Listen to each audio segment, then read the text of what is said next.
कहा था कि बीज पत्ती पर शहद लगाकर जब आप अपनी पूरी मेहनत करें, पूरा कर्म करें और अच्छी मेहनत में तल्लीन रहें और मेहनत करते हुए जब किसी कार्य के लिए जाएं तो मध्य पत्ती में मधु लगाकर, शहद लगाकर, सुना था कि नहीं सुना था?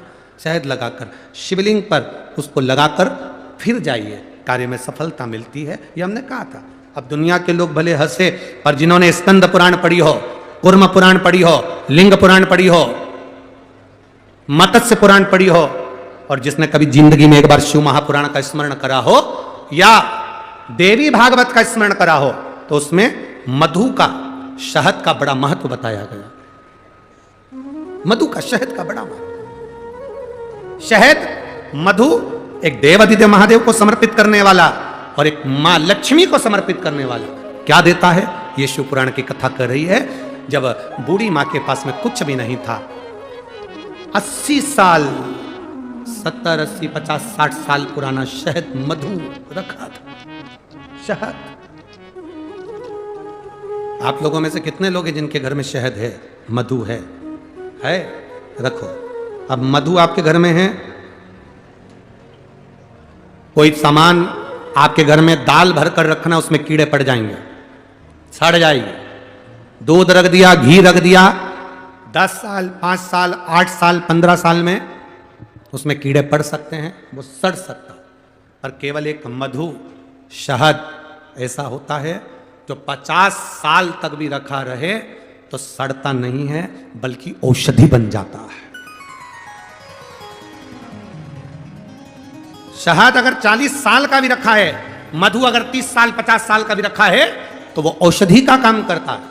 और केवल मधु, शहद डब्बे में जैसे औषधि का काम करता है, वैसे ही हमारी जिह्वा में भी अगर हम शहद, वो कहते हैं ना कि शहद जैसी वाणी बोलते हैं, जो शहद जैसी वाणी बोलता है वही दुनिया पर राज्य कर पाता है, जो कड़वा बोलता है वो राज्य नहीं कर पाता। शहद जैसी वाणी, तो उस मधु का बड़ा प्रयोग है। मधु की बड़ी विशेषता, एक देवाधिदेव महादेव में और एक देवियों में महालक्ष्मी, देवियों में महालक्ष्मी। कभी प्रयास करना, प्रयोग कर कर देखना।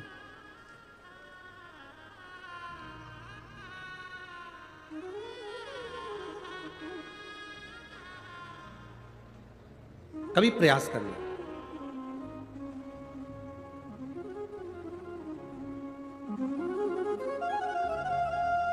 जब तुम्हें लगे जिंदगी में कि बहुत हाथ तंग चल रहा है और बहुत तकलीफ की जिंदगी चल रही, बहुत तकलीफ, बहुत कष्टमय जीवन चल रहा है,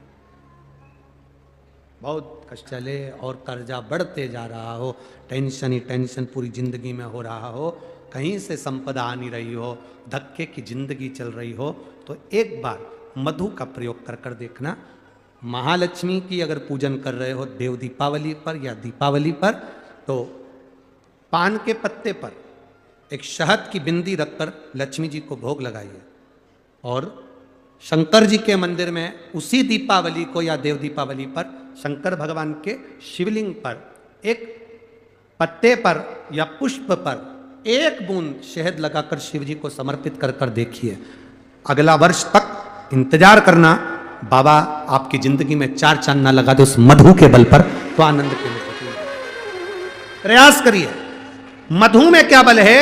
ये शिव महापुराण की कथा कर रही है। लक्ष्मी जी को श्राप दिया गया, तू अश्व की योनि में जाएगी, अश्वी बनेगी, घोड़ी बनेगी। भगवान नारायण ने लक्ष्मी को पृथ्वी पर भेज दिया। लक्ष्मी जी पूरी रात्रि, अमावस्या की रात्रि अंधेरे में भ्रमण कर रही हैं, कहीं उनको जगह नहीं मिली। एक दरवाजा खुला था, दीपक टिमटिमा रहा था, लक्ष्मी जी उसमें प्रवेश कर गई।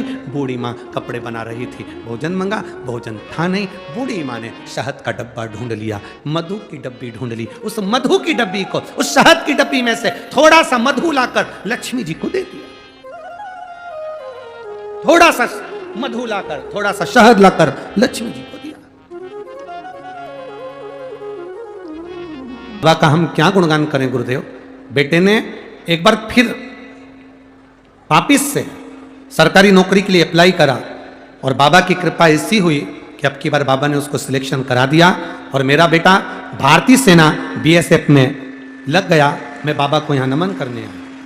गुरुदेव जैसे बाबा जब देता है तो छप्पर फाड़ कर देता है। गुरुदेव मुझे अंदाजा नहीं था कि बाबा सही में इतना देता है। मेरे एक बेटे को तो बाबा ने सरकारी नौकरी में लगा दिया, पर बाबा ने मुझे कम नहीं दिया, और कृपा मेरे बाबा ने बरसा दी। और जो मेरा बाबा ने दूसरी कृपा करी मेरे दूसरे बेटे पर भी, आज बाबा की कृपा इतनी है गुरुदेव कि दुनिया के लोग हंसते थे, पर मेरे बाबा ने जो दिया मेरे दोनों बच्चों को ही उन्होंने काम से लगा दिया, और बाबा की कृपा मुझ पर हुई। मैं बाबा को नमन करने आया हूं। आपने एक लाइन कही थी गुरुदेव, खुद को महादेव से जोड़ दो और बाकी का सब महादेव पर छोड़ दो, तो बाबा संभालता जरूर है। बैठिए माँ, एक पत्र और बड़ा सुंदर आया है। मैं अश्वनी निनाद पाटिल धूलिया साकरी रोड से हूँ। कहीं बैठी हो तो हाथ हिला सकती हैं, अगर कहीं बैठी हो तो हाथ हिला सकती हैं। अश्वनी निनाद पाटिल धूलिया साकरी रोड से बोल हूँ मैं। मेरे पति निनाद सुरेश पाटिल जो कि भाजपा युवा मोर्चा उपाध्यक्ष धूलिया से हैं। हमारी शादी 2021 में हुई थी गुरुदेव। इसमें हमारी शादी को कई साल बीत गए और पेट में गठानें हो गई थी।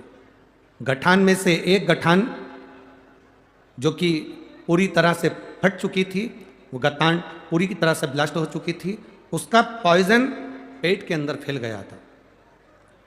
उस गठान को तो निकलवा दिया, पस निकलवा दिया। डॉक्टर के हिसाब से डॉक्टर ने कह दिया था कि मैं कभी मां नहीं बन सकती, क्योंकि आपके पेट में जो गठान का जहर, गला पकड़ रहा है बाबू, गठान का जो जहर है वो पॉइजन बन गया था, जिससे तुम्हारा बच्चा जानी खराब हो चुकी है। आपको कभी संतान का सुख नहीं आएगा। किसी ने हमसे कहा कि सफेद आंकड़े की जड़ का प्रयोग करो। बाबा की कृपा का क्या गुणगान करूं गुरुदेव। हमने सफेद आंकड़े की जड़ का प्रयोग करा और बाबा की कृपा से गर्भ ठहरा, और बाबा की कृपा से मेरे यहां संतान की प्राप्ति हुई। बच्चा लाए हो, ले आओ, ले आओ।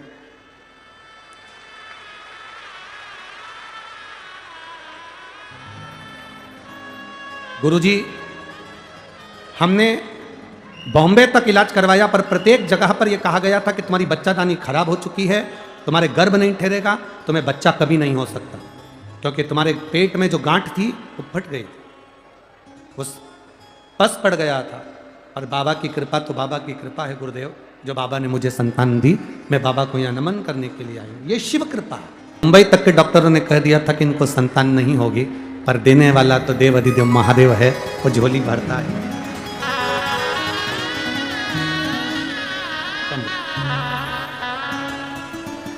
खाली ना जाता कोई दर से तुम्हारे।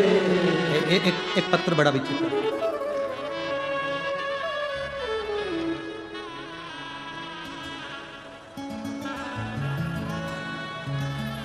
एक बेटी है दर्शना जालिंदर माली, बाल गोपाल विजय व्यायामशाला, गली नंबर 14, जूने धूलिया। मोबाइल नंबर ये है। कहीं बैठी हैं तो हाथ हिला सकती हैं, अगर कहीं बैठी हो। दर्शना जालिंदर माली, बाल गोपाल विजय व्यायामशाला, गली नंबर 14, जूने धूलिया। इस बेटी को कहीं बैठी है आप? बेटी आई है क्या साथ में? नहीं आई है? आई है बच्ची, आई है? हाँ ठीक है, इसको लिया। ये वो बेटी है जिसके शरीर में एक बीमारी हो गई थी, जिस बीमारी में शरीर की एक एक नस बंद होती चली जाती है और पूरा शरीर पलंग पर पड़ा रहता है। आखिरी में ये बीमारी एक ऐसी बीमारी है जो 1,00,000 1.5 लाख लोगों में से किसी किसी एक को होती है। और ये बच्ची का शरीर आप इस फोटो में देख सकते हैं। जब बच्ची पलंग पर पड़ी है, उसका शरीर कोई काम नहीं करता था। शरीर की नसें चौक हो गई, शरीर ने काम करना बंद कर दिया, ना हाथ हिलता, ना पांव हिलता, ना श्वास ले पा रही थी। शरीर पूरी तरफ से जब बेकार हो गया, जिस बीमारी को जीबीसी भी कहते हैं, इसका इलाज कहीं नहीं है, कोई गारंटी नहीं इसको बचने की। डॉक्टर ने केवल हमें 14 दिन दिए थे कि 14 दिन बाद ये बेटी का क्या होगा ये भगवान ही जान सकते। हमने इसको भर्ती रखा, रात दिन इसका इलाज हुआ, पर कोई डॉक्टरों ने हाथ फेंक दिया। डॉक्टरों ने कहा कोई चमत्कार ही हो सकता है जो इस बेटी को बचा ले। इस बीमारी के अंतर्गत बचना बहुत कठिन होता है। शरीर धीरे धीरे काम करना बंद कर दिया, हाथ पैर हिलना बंद हो गए, सांस लेने में तकलीफ होने लगी और बीमारी इतनी बढ़ गई कि कहीं जा सकती ना आ सकती। तब किसी पड़ोसी ने कहा कि शंकर जी पे चढ़ा हुआ एक बेलपत्र इसके पलंग के पास रखो, एक लोटा जल शिव जी को चढ़ाकर उसका आचमन करो। सियोर वाले महाराज कहते हैं शमी के पत्ते का प्रयोग करना प्रारंभ करो। हमने शमी के पत्ते का प्रयोग करना प्रारंभ करा, जल चढ़ाना प्रारंभ करा। बच्ची को मुख में जल दे देते थे, शरीर तो काम कर नहीं रहा था, पलंग पर से उठ पाती नहीं थी। पर बाबा का क्या करुणा है गुरुदेव, हम सीहोर गए, वहाँ से रुद्राक्ष लाए, उसका पानी रात को गलाते, सवेरे शिव जी को चढ़ाते, पिलाते और बेटी को देते। आज डॉक्टरों ने हाथ फेंक दिए थे, इस बीमारी का कोई इलाज नहीं है, पर आज मेरी बेटी अगर चलकर कथा में आई है तो ये बाबा देवाधिदेव महादेव की कृपा है। लक्ष्मी, माँ लक्ष्मी ने बूढ़ी माँ के घर में मधु चाटा, शहद चाटा। बूढ़ी माँ कपड़ा बना रही है, माँ मधु चाट के माता लक्ष्मी को कह दिया, बूढ़ी माँ ने आप विश्राम करो। लक्ष्मी जी विश्राम करती हैं और बूढ़ी माँ कपड़ा सिलती सिलती सिलती सिलती वहीं पर सो जाती है। दूसरे दिन माँ की जब आँख खुलती है, लक्ष्मी जी वहाँ से चली गई होती हैं। उस झोपड़े को माता लक्ष्मी महल बना देती है। महल, एक मधु शहद,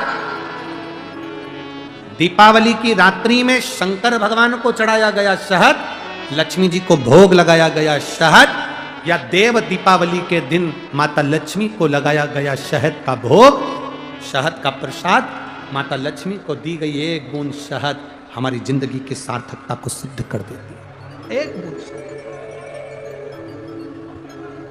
जैसे लक्ष्मी जी को दिया गया एक बूंद शहद, शिव जी को दिया गया एक बूंद शहद तुम्हारे जिंदगी को सार्थक बना देती है। उस तब तुम्हें अंदाजा लगेगा कि वहां तुम्हारे नहीं रहने पर या तुम समय पर जाते हो, उस समय तो सब कुछ अच्छा मिलता है, पर जब तुम समय से हटकर जाते हो तो तुम्हें अंदाजा लगेगा कि जो तुम देखोगे कि मेरा कितना घाटा हो रहा है या मेरा कितना फायदा हो रहा है, वो तुम्हें सम्मुख में नजर आएगा, वो तुम्हें सामने दिखेगा।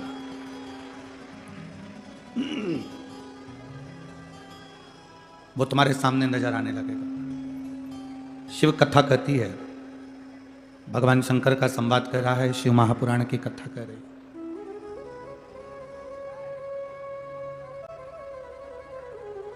रोज 10 बजे मंदिर जाते हो, रोज 11 बजे मंदिर जाते हो। कभी कभी समय बदल दो, हफ्ते में, 2 हफ्ते में, 15 दिन में, महीने भर में समय चेंज कर दो। क्यों?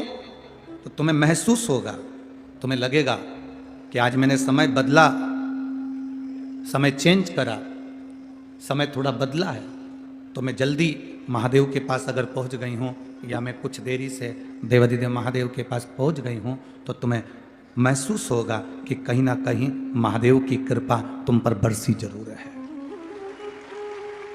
थोड़ा बदलना जरूरी है, थोड़ा बदलाव जरूरी।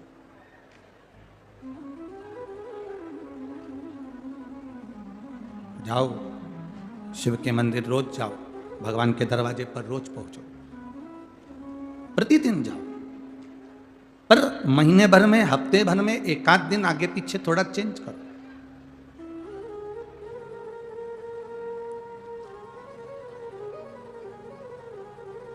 रोज देवाधिदेव महादेव को जल चढ़ाते हो, प्रतिदिन भगवान शंकर को जल चढ़ाने के लिए जाते हो, कभी कभी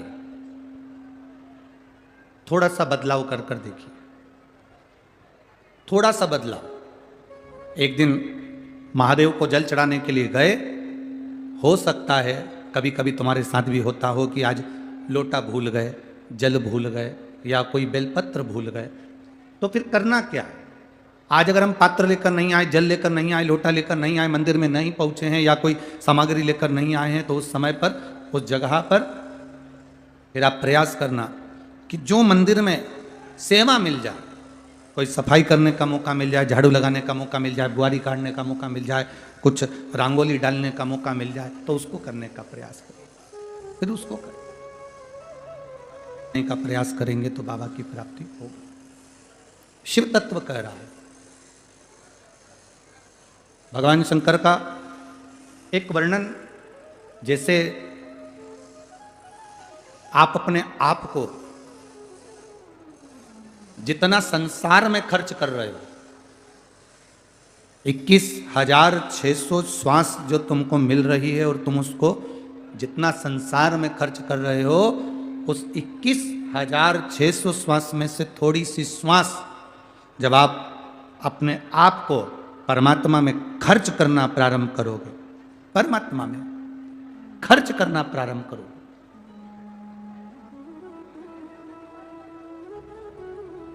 अपनी 21,600 श्वास में से कुछ श्वास जब आप परमात्मा में खर्च करेंगे, मंदिर जाना, शिवालय जाना, देवालय जाना, कोई परमार्थ का कार्य करना,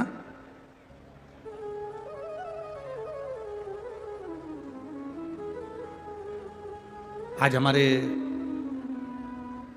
ललित महाराज कह रहे थे, गुरुजी, लोग दीपावली के दिन अपना घर का दरवाजा खुला रखते हैं और दिया लगाते हैं दरवाजे पर। हमने 2-4 लोगों से पूछा कि आप अपना घर का दरवाजा खुला रखते हो, दिया लगाते हो दीपावली के दिन, इससे क्या होता है?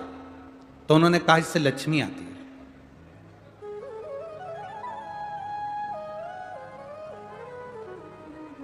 अगर दरवाजा खुला रखने से और दरवाजे पर दिया लगाने से लक्ष्मी घर में आ सकती है क्या? तुम ईमानदारी से बोलो जरा। दरवाजा खुला रखना और दीप लगाना, ये दोनों अलग अलग क्रम है। जिसने दिल से कभी शिव महापुराण की कथा सुनी होगी वो जानता है, दरवाजा खुला रखना और दीप जलाना, लोग कहते हैं दीपावली के दिन दरवाजा खुला रखो, दिया दरवाजे पर लगाओ, लक्ष्मी आएगी। शिव महापुराण की कथा एक बड़ी सुंदर बात कहती है, दरवाजा खुला रखने से मतलब है कि कोई तुम्हारे यहाँ अतिथि आए, कोई तुम्हारे घर में बुजुर्ग आए, कोई तुम्हारे घर में बड़ा आए, कोई तुम्हारे घर में दरवाजे पर कोई पहुंचे, उसके लिए तुम्हारा दरवाजा हमेशा खुला रहना चाहिए। और कोई अगर तुम्हारे दरवाजे से कोई निकल कर जा रहा है जिसको जरूरत है तुम्हारे दिव्य ज्ञान के प्रकाश की, दरवाजे पर दीप जलाने का मतलब है कि किसी को तुम्हारे प्रकाश की जरूरत हो, तुम्हारी जरूरत हो।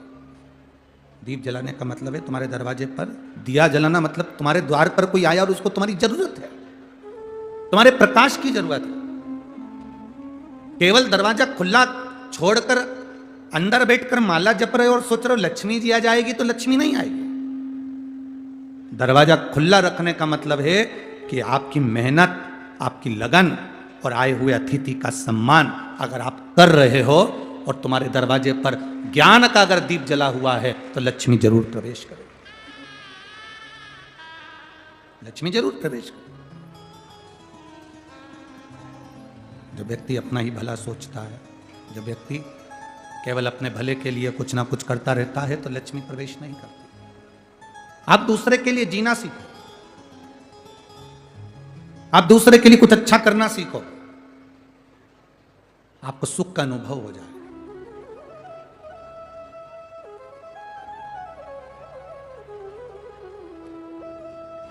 आपको एक आनंद का अनुभव हो जाए। हमने जब पहले दिन जब हम यहाँ धूलिया नगर में पहुँचे थे और शाम के समय पर जब वो स्वागत का क्रम जब चल रहा था और लोग बहुत सारी भीड़ में बहुत सारे भक्त लोग चल रहे थे, हमने देखा एक भैया जो वो अग्रवाल जी हैं और क्या नाम उनका, जो हमारे बाजू में खड़े हुए थे उस गाड़ी में, इधर साइड में, इधर तो वो आविष्कार थे और इधर वो अग्रवाल जी थे, क्या नाम उनका, अनूप अग्रवाल। तो हम देख रहे थे, उन्होंने कई लोगों को इशारा करा, वो आए, प्रणाम करे, चले गए। फिर उन्होंने किसी को बुलाया, फिर उन्होंने प्रणाम करा, फिर चले गए। फिर उन्होंने किसी को बुलाया, उन्होंने प्रणाम करा, चले गए। अर्थात जो दूसरे के लिए प्रयास करता है, जो दूसरे के लिए जीता है, तो परमात्मा भी उस पर एक ना एक दिन कृपा जरूर करता है निश्चित। जो दूसरे के लिए जीना सीखा है, उस पर परमात्मा की कृपा हुई है, उस पर परमात्मा की दया हुई है। दीप लगा देना दरवाजे पर, मतलब उसका मतलब है कि हम दूसरे के लिए जीना सीखें, हम दूसरे के लिए कुछ करना सीखें, केवल स्वयं के लिए नहीं। जब हम अपनी श्वासों को, अपने आप को परमात्मा पर खर्च करते हैं, हम अपना समय जब परमात्मा को देते हैं, हम अपनी 21,600 श्वास जब परमात्मा पर खर्च करते हैं, तब दुनिया के लोग गूगल में आपको सर्च करते हैं कि आखिर अपनी श्वास परमात्मा को दे कौन रहा है। जिसने भगवान को समय दिया, जिसने भगवान के लिए अपने आप को पूरा खर्च कर दिया, दुनिया ने सर्च उसी को करा। वो खोजते हैं गूगल पर, वो देखते हैं।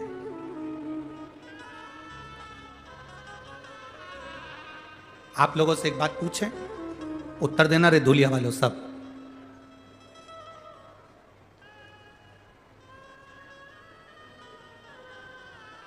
आज के जमाने में मकान बनाना कठिन है क्या? जम के बोलो जरा। नहीं। बैंक से लोन लो, बना। बोलो सही है कि गलत है? आज के जमाने में 2 व्हीलर गाड़ी लाना, 4 व्हीलर गाड़ी लाना सरल है कि कठिन है? मकान बनाना कठिन तो नहीं, सरल है। गाड़ी लाना कठिन है कि सरल है? सरल है। लोन लो, लिया। आज के जमाने में मकान बनाना कठिन नहीं है, आज के जमाने में गाड़ी लाना कठिन नहीं है, आज के जमाने में पैसा कमाना, जितनी जितनी महंगाई बढ़ती चली गई, व्यक्ति उतनी मेहनत करने लगा और एक दुकान की 4 दुकान करने लगा, कमाने का तरीका सीखने लगा। स्वयं अपने आप पर आत्मनिर्भर बनाए, स्वयं कमा रहा है, आत्मनिर्भरता उसने धारण कर ली। आज के जमाने में मकान बनाना कठिन नहीं है, आज के जमाने में गाड़ी लाना कठिन नहीं है, आज के जमाने में सेठ बनना, अमीर बनना कठिन नहीं है। पहले कुछ लोग होते थे जिनके पास में 1-2 लाख रुपए होते थे, लोग उनको लखपति कहते थे, लोग उनको करोड़पति कहते थे। आज इतने पंडाल में जितने बैठे हो ना, जितने इस पंडाल में बैठे हो, मेरे महादेव पर भरोसा रख कर कहता हूं कि आप में से कोई कंगाल नहीं, सब लखपति। किसी के पास में 1 लाख होगा, किसी के पास में 50,000 से ऊपर होगा। लखपति बनने का आज के जमाने में पैसा कमाना कठिन नहीं है, अमीर बनना कठिन नहीं है, बंगला बनाना कठिन नहीं है, दुकान बनाना कठिन नहीं है, कमाई करना कठिन नहीं है। आज के जमाने में गाड़ी लाना कठिन नहीं है, दुकान बनाना कठिन नहीं है, पर आज के जमाने में दुनिया की सबसे कठिन चीज एक है, अपने बच्चों को संस्कारित बनाना।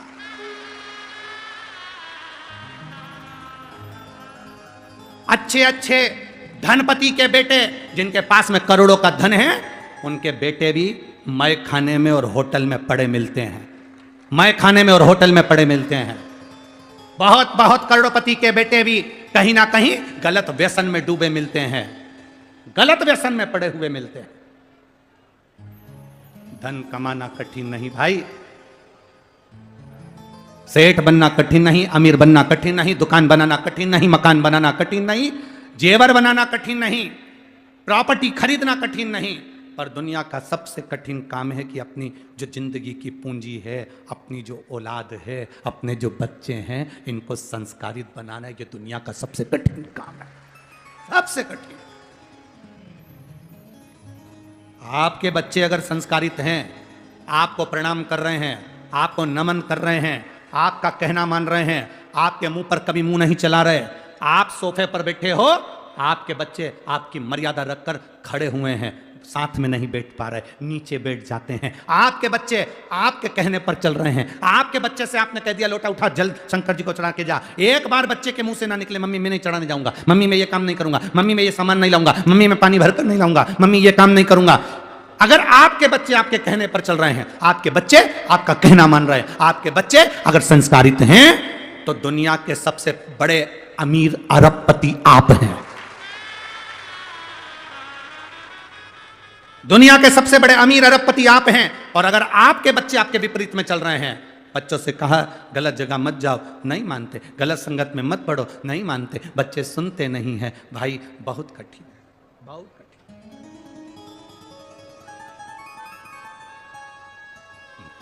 आज इस राष्ट्र को, आज इस भारत की भूमि को आप कुछ दें ना दें, पर इतना निवेदन जरूर है कि अपने बच्चों को संस्कार दें। अगर बेटा बेटी संस्कारित होंगे तो ये राष्ट्र, मेरा भारत, सनातन धर्म फिर मजबूत हो जाएगा। घटेगा, ये घटेगा नहीं। इस राष्ट्र को मजबूत करने के लिए हमें अपना संस्कार देना जरूरी है, अपने बच्चों को संस्कारित बनाना जरूरी है, अपने बच्चों को श्रेष्ठ मार्ग बताना जरूरी है, अपने बच्चों को नेक पथ तक पहुंचाना जरूरी है। हम क्या दे रहे हैं बच्चों को?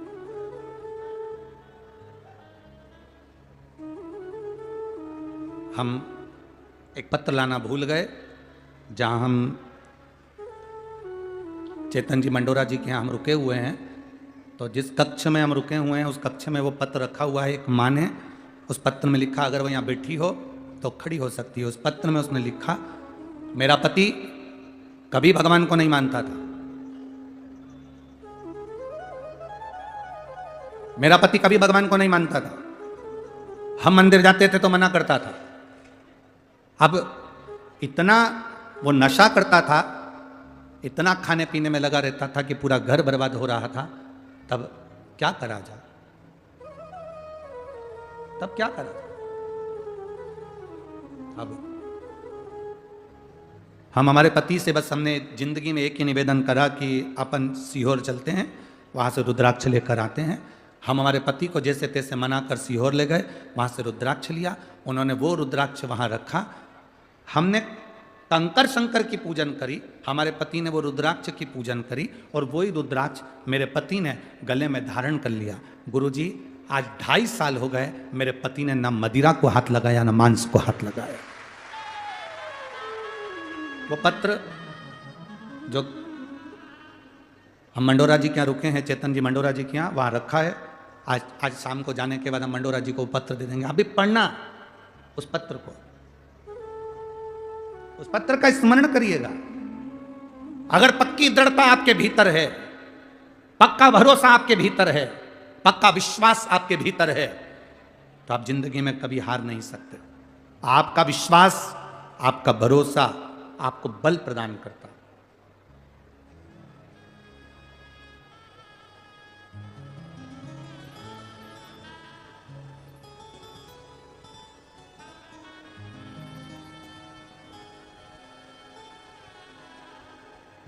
ये दादा बाबू भूसे जी ने जो कथा मालेगांव में कराई थी, वो कथा, परभणी वाले सांसद जी ने जो कथा कराई थी वहाँ की कथा, ये धूलिया की कथा, आकोला की कथा, और भी जहाँ जहाँ कथा आप लोग अगर टीवी पर देखते होंगे तो हमारे यहाँ पर माइक पर आशीष जी कभी ज़्यादा नाम नहीं बोलते कि यह माल्यार्पण करने आएंगे, वो माल्यार्पण करने आएंगे। थोड़े बहुत नाम 2, 4, 8 जो रहते हैं वो मूल बोल देते।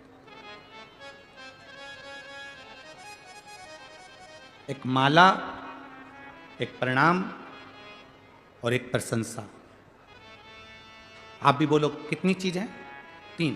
पहली, जम के बोलो जरा, माला। दूसरा, प्रणाम, प्रणाम करना, नमन करना। और तीसरा, प्रशंसा। ये 3 चीजें जिसको बहुत अच्छी लगती है, जिसको बहुत अच्छा लगता है कि लोग मुझे प्रणाम करें, दुनिया के लोग मुझे नमन करें। दक्ष प्रजापति को महादेव ने प्रणाम नहीं करा था, और दक्ष प्रजापति को सबने प्रणाम करा पर महादेव ने नहीं करा। ये दक्ष प्रजापति के भीतर होना था कि सबने प्रणाम करा, मेरे जमाई ने प्रणाम नहीं करा तो मुझे श्राप नहीं देना चाहिए, मुझे अपशब्द नहीं कहना चाहिए। पर जिसको प्रणाम करवाने का शौक होता है वो एक न एक दिन बर्बादी के कतार पर आकर खड़ा हो जाता है, बर्बादी की कतार पर आकर खड़ा हो जाता है। दूसरे नंबर पर माला ज्यादा ना पहने, ये अहंकार उत्पन्न कर देती है। इसलिए कोई माला देता भी है तो उस माला को आपको समर्पित है, ये माला अहंकार उत्पन्न कर देती है। तीसरे नंबर पर अधिक प्रशंसा, किसी व्यक्ति की बहुत प्रशंसा करो, वो अभिमान उत्पन्न कर देती है। माला के चक्कर में तो बहुत झगड़े भी होते हैं महाराज, आज की अब तो नहीं होते, अब तो हमारे यहाँ ज़्यादा माला का अर्पण का ज़्यादा रखते नहीं है। और आप लोग तो इतने समझदार हैं धुलिया वालों कि जिन्होंने कोई लंबी लिस्ट यहाँ आशीष जी को नहीं देते कि इनको बुलाओ कि उनको बुलाओ को, तो 2 घंटे तक ये काम टूट जाए, बहुत इसी को समर्पण कहते हैं। और मैं धन्यवाद दूंगा पूरी धुलिया की टीम को, साधुवाद है, साधुवाद था। नहीं तो माला के चक्कर में तो बहुत लफड़े होते हैं। बहुत हमारी 20-22 साल पहले कथा थी नर्मदा जी के तट पर कजलास के पास में।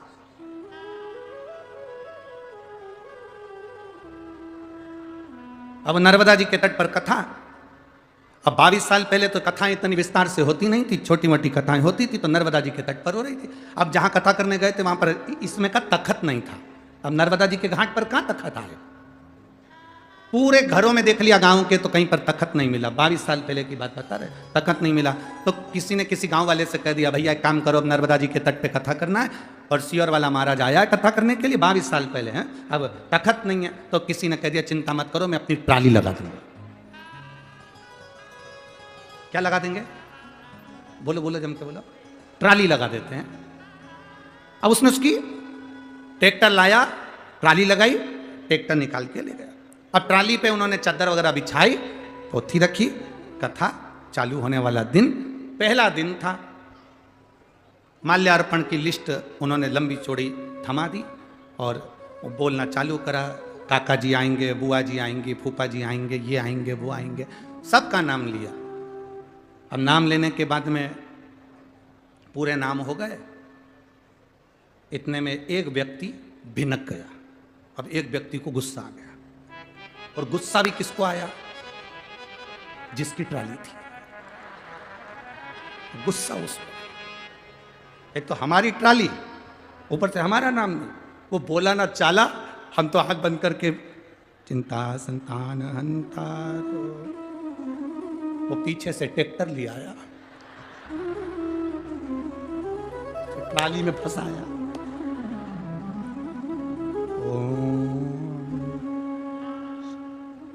ट्रैक्टर चालू करा, जनता बैठी, हम आंख बंद करके, स्तुति में हम आंख नहीं खोलते तो आंख, चिंता चिंता। उसने तो ट्रैक्टर चालू करा और नर्मदा जी में बीच में पानी में ले जाके खड़ा कर। अब नर्मदा में बालू रेत इतना था पानी, तो उसने बीच में खड़ा कर। अब हमारी आंख खुली तो चारों तरफ पानी पानी। हमने सोचा भाई नरब दे यार, बड़ी कृपा कर दी तूने। हम रोज कहते थे नर्मदे हर 5 बजे घर, आज तो 15 मिनट में ही पहुंचा दिया, बड़ी कृपा कर। हुआ क्या कि जिसकी ट्राली थी उसको माला पहनाने का नाम नहीं आया, इसलिए वो अपनी ट्राली लेके नर्मदा जी में ले गया। अब सारे गांव के लोगों ने हाथ पैर जोड़े, भैया ट्राली वापस लेके चलो, तो कथा चालू हुआ। फिर ट्राली खड़ी करी, उसका नाम बोला, तब माला पहनाई, तब कथा चालू। अच्छा हुआ वो तो यहाँ ट्राली नहीं लगाई, नहीं तो ताप्ती में छोड़ी आते ले। अब माला, प्रणाम और प्रशंसा, इन 3 से बच लो। इन 3 से जितना बच सकते हो बचो, जितना बचोगे उतना सुख पाओगे, जितना बचो। और माला से अगर प्रेम करना है तो फूल की माला से प्रेम मत करो, अगर माला से प्रेम करना है तो रुद्राक्ष और तुलसी की माला से प्रेम करो। जिसने रुद्राक्ष और तुलसी की माला से स्नेह कर लिया, जिसने रुद्राक्ष और तुलसी की माला को अपने हृदय में धारण कर लिया, वो जिंदगी में परमात्मा को अपने करीब में लेकर आए। फूल की माला अहंकार को करीब में लाती है, और तुलसी और रुद्राक्ष की माला मेरे परमात्मा को आपके करीब में लेकर आ जाती है। वो माला,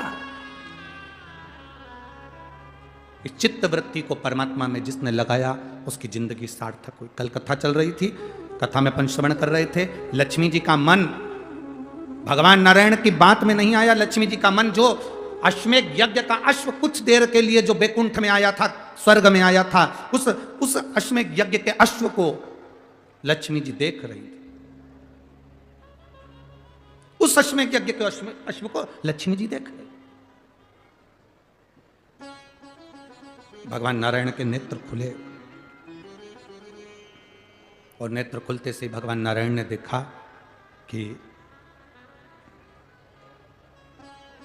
लक्ष्मी जी का ध्यान मेरे प्रश्न पर नहीं है, लक्ष्मी जी का ध्यान मेरे संवाद पर, मेरे बोलने पर नहीं है।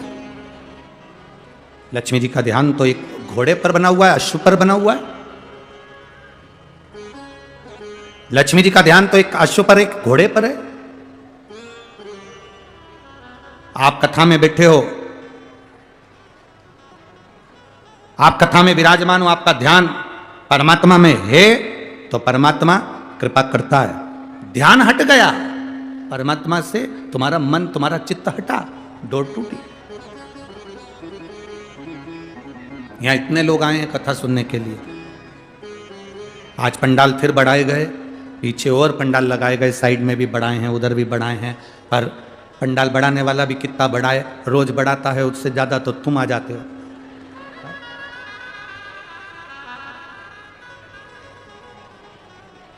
वो तो महाराष्ट्र की पुलिस प्रशासन को, यहाँ के collector, SP, SSP, DSP, SDM, TI सभी को, और जो पुलिस बल लगा हुआ है उसको बहुत बहुत धन्यवाद देते हैं, जो उन्होंने पूरी रोड को संभाल रखा है। बाहर और अंदर हर जगह पर आप लोग संभाले हुए हैं, उसके लिए बहुत बहुत साधुवाद है यहाँ के प्रशासन को। नहीं तो हाईवे थोड़ी देर में अगर इतने लोग जाए आए तो वो जाम हो जाए, परंतु उन्होंने सुचारू रूप से वो चल रहा है। इसके लिए पुलिस प्रशासन को बहुत बहुत साधुवाद, बहुत बहुत धन्यवाद। बाबा की कृपा है आप लोगों पर। मन को लगाना है शिव में। लक्ष्मी जी ने अपने मन को नहीं लगाया भगवान नारायण की बातों में। जिसने श्रेष्ठता से, मन से, हृदय से, चित्त से शिव महापुराण की कथा को अपने अंदर उतार लिया, उसकी जिंदगी सार्थक हो। जो उतारने के बाद भी अपने जीवन को दोहरी जिंदगी में जीता है, वो फिर नष्ट हो। दोहरी जिंदगी किसको कहते हैं, थोड़ा समझिएगा। आप देवादिदेव महादेव को जल चढ़ा रहे हो, आपका चढ़ाया गया जल आपको अच्छा लग रहा है और दूसरा अगर जल चढ़ा रहा है तो उससे आप नफरत कर रहे हो, वो श्रेष्ठता नहीं। इसको दोहरी जिंदगी कहते हैं, इसको दोहरा कर्म कहते हैं, इसको दोहरी भाव कहते हैं, दोहरी दृष्टि कहते हैं। आज के जमाने में प्रत्येक व्यक्ति दोहरी जिंदगी जी रहा है। अपना बेटा अगर अच्छे नंबर से पास हो गया और पड़ोसी के बेटे के 2 नंबर, 5 नंबर, 10 नंबर ज्यादा आ गए, तो अपना बेटा पास हुआ तो पड़ोसी का बेटा अच्छे नंबर से पास हो गया, तो दोहरी जिंदगी में फिर कह दिया उसकी तो वहां पर पहचान होगी, पैसे वाला है, थोड़ा पैसा दे दिया होगा, इसलिए काम हो गया होगा। दोहरी जिंदगी है, दोहरी जिंदगी। मक्खी दूध में गिर गई, थोड़ा सा दूध था, तुमने फेंक दिया। मक्खी घी में गिर गई,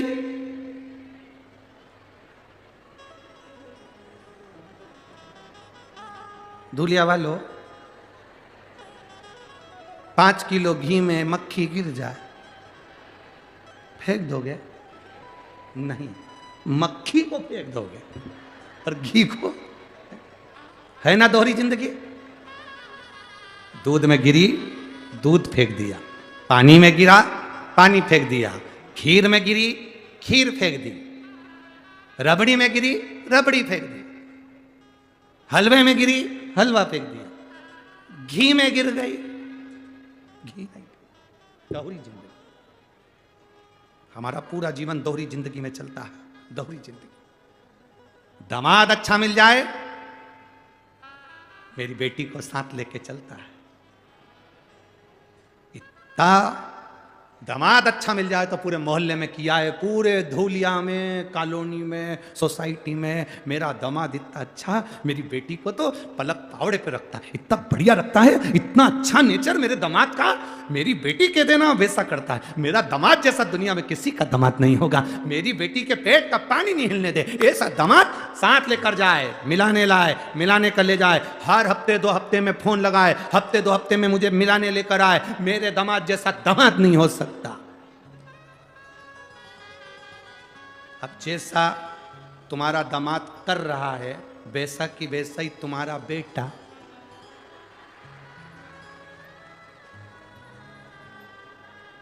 तुम्हारी बहू के साथ करे तो तुम 2-4 जगह जाकर के, क्या इसकी मां के यहां गई थी, जरूर कुछ करवा के लाई।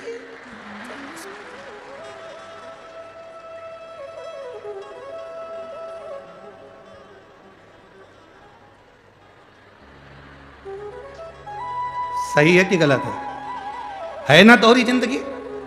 दामाद करे तो बहुत बढ़िया, दामाद बेटी को घुमाए तो बहुत बढ़िया, दामाद बेटी को होटल ले जाए तो बहुत बढ़िया, दामाद बेटी को कपड़े दिलाए तो बहुत बढ़िया, दामाद बेटी को रकम दिलाए तो बहुत बढ़िया, दामाद बेटी के साथ में अपने ससुराल आए तो बहुत बढ़िया, और तुम्हारा बेटा तुम्हारी बहू को घुमाए तो बुरा, तुम्हारा बेटा तुम्हारी बहू को रकम दिखाए तो बुरा, तुम्हारा बेटा तुम्हारी बहू को साड़ियां दिलाए तो बुरा, और तुम्हारा बेटा तुम्हारी बहू के घर चले जाए तो बुरा। फिर दोहरी जिंदगी क्यों जी रहे हो? ये दोहरी जिंदगी किसके लिए जी रहा है?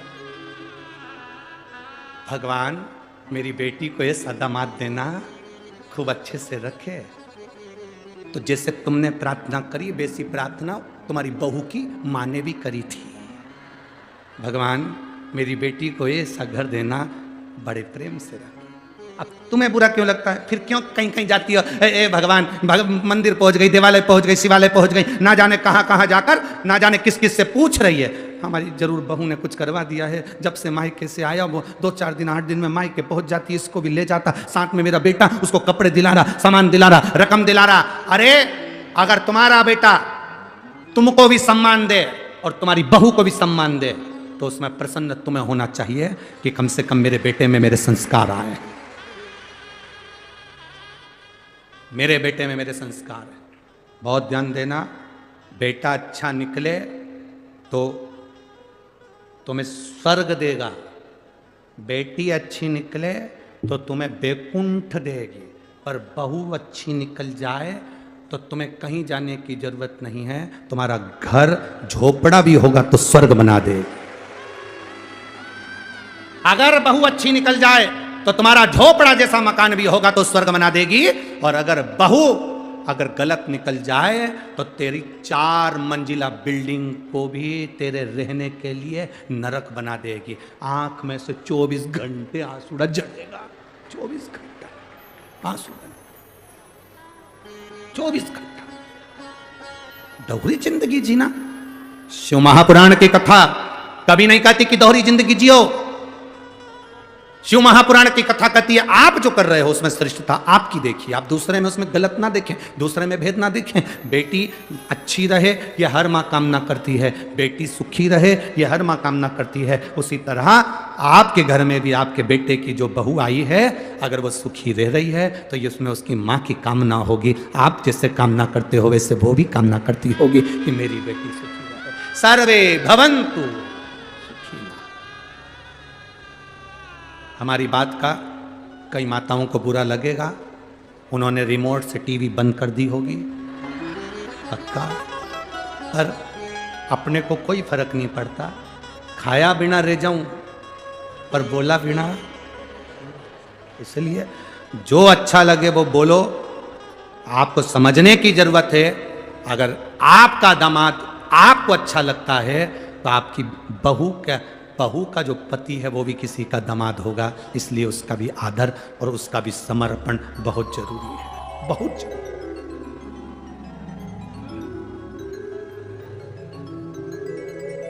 बहुत जरूरी।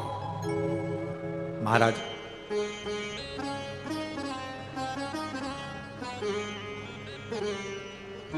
शिव कथा कर रही है, लक्ष्मी जी मन को ना लगा पाए, उनका ध्यान भटका था। अश्व को देख रही थी, घोड़े को देख रही। जब अश्व को देख रही हैं, घोड़े को देख रही हैं भगवान नारायण ने नेत्र खोलकर देखा तो लक्ष्मी जी क्या घोड़े पर ध्यान था, तो लक्ष्मी जी को देखकर भगवान नारायण को क्रोध आ गया और उन्होंने कह दिया, लक्ष्मी मेरा श्राप है तुझे,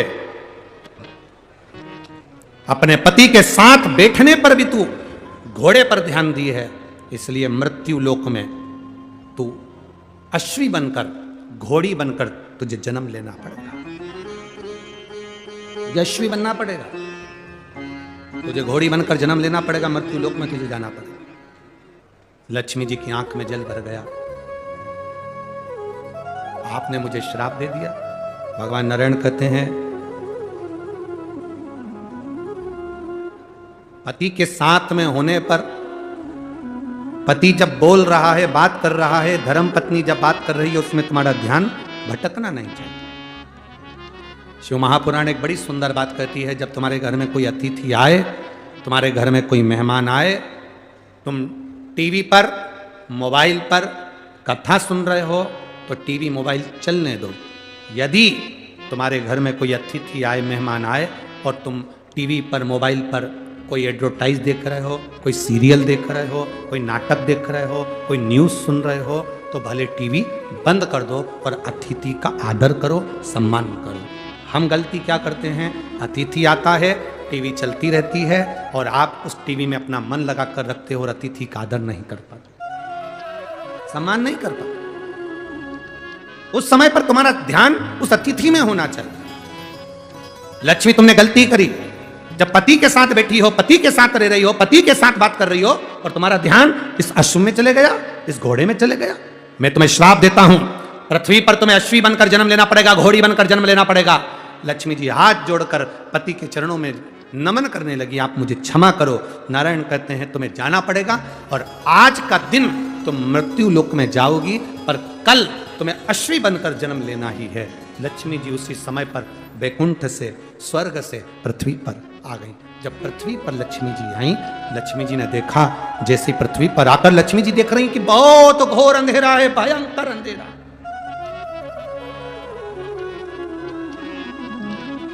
आज लक्ष्मी जी पृथ्वी पर आई, घोर अंधेरा, अमावस्या की रात्रि है, भयंकर रात्रि, चारों तरफ अंधेरा ही अंधेरा।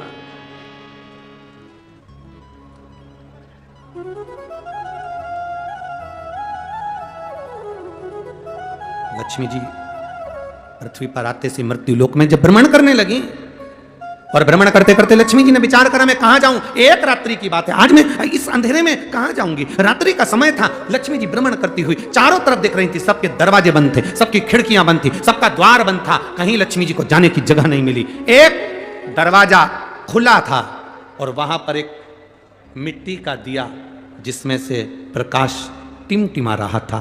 लक्ष्मी जी उस घर के अंदर प्रवेश करी, एक बूढ़ी मां बैठी कपड़े को सिल रही थी। बूढ़ी मां वस्त्र बना रही थी। एक बूढ़ी मां वस्त्र बना रही है, एक बूढ़ी मां कपड़े को सिल रही है। अब लक्ष्मी जी अंदर जाकर बूढ़ी माता को नमन किया, प्रणाम किया। लक्ष्मी जी ने कहा, मां क्या मैं एक रात्रि आपके यहां रुक सकती हूं? बूढ़ी मां काम में लगी हुई थी, उसने गादी बिछा दी, एक तकिया दे दिया और लक्ष्मी जी को पहचानी नहीं, इतना कहा, बहन आप आराम करो, आप रुको, आप रहो। मां मुझे भूख लग रही है, भूख लग रही है। कपड़ा छोड़कर मां, कपड़ा छोड़कर मां, कपड़े को छोड़कर मां उस माता लक्ष्मी को पहचानी नहीं, पर एक स्त्री के लिए भोजन ढूंढने के लिए गई, पर घर इतना साधारण सा था, बड़ी गरीब परिस्थिति का था, भोजन जितना बनाया था वो समाप्त हो चुका था।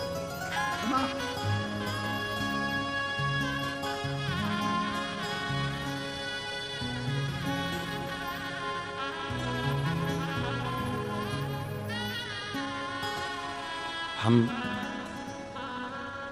जिस घर में रुके हैं, श्री चेतन जी मंडोरा जी के यहाँ, आज हमको बड़ी प्रसन्नता हुई। सुबह का समय था, हम सुबह मॉर्निंग वॉक कर रहे थे, सुबह के समय पर जब घूम रहे थे नीचे, बाहर तो हम मॉर्निंग वॉक करने जाते नहीं हैं, क्योंकि जाते हैं तो लोग गाड़ी में बिठा के वापस घर छोड़ जाते हैं।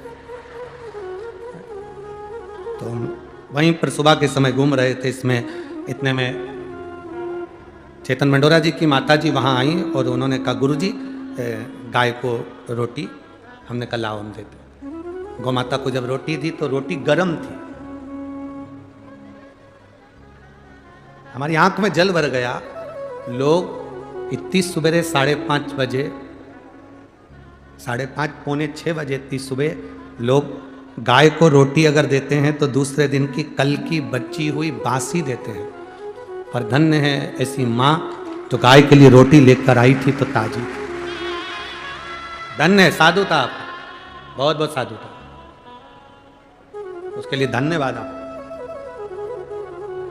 ताजी रोटी को माता को हम मन में सोचे कि यही भाव, ये संस्कार बच्चों में होना चाहिए, ये भाव होना चाहिए। कुछ अच्छा लगता है आपके नगर में, आपके गांव में, आपके क्षेत्र में, तो हम कहने में पीछे नहीं हटते, और जो बुरा लगता है उसको अगली कथा में कह देते हैं, यहीं की यहीं नहीं कहते।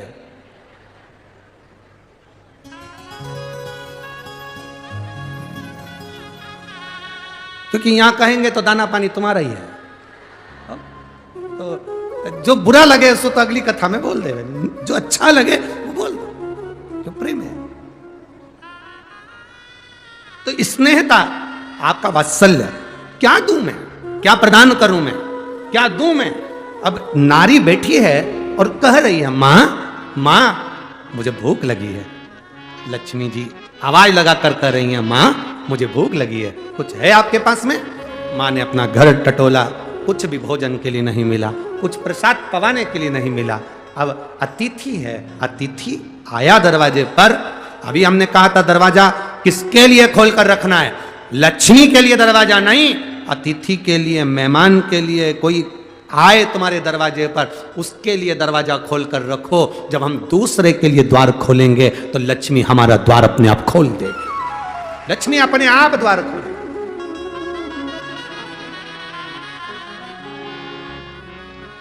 मां भूख लगी है मुझे। इतने में बूढ़ी मां ने कपड़ा फेंका, वस्त्र बनाने वाला कपड़ा बूढ़ी मां ने जमीन पर डाला और कहती है रुक जा बेटा, मैं अभी अंदर से आती हूं। भोजन देखती हूं, भोजन देखा, डब्बे में भोजन नहीं था, कुछ सामग्री नहीं थी। भोजन होता, कुछ सामान होता तो बना देती, पर ये तो रोज कपड़ा सिलती है, कपड़ा बनाती है, बेचती है, धन आता है, कपड़ा बेचकर जो पैसा मिलता है उसको आनंद में धारण कर लेती है।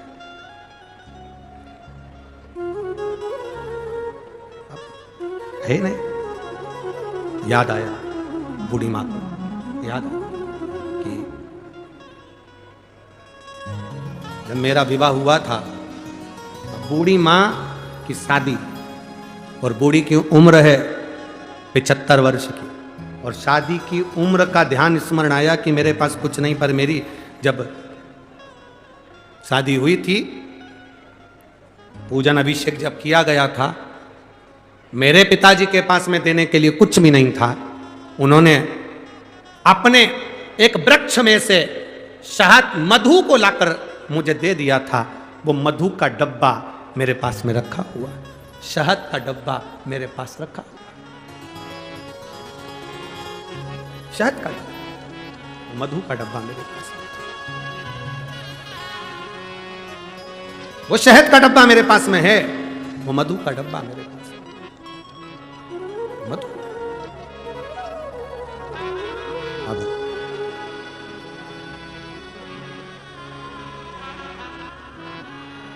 कोई तुम्हारे स्मरण में जब आए, तुम्हारी चित्त वृत्ति में, तुम्हारे स्मरण में जब कुछ आए, तो इस बात को उतार कर रखना। महालक्ष्मी शिव महापुराण की इस कथा को अपने अंदर उतार कर रखिए।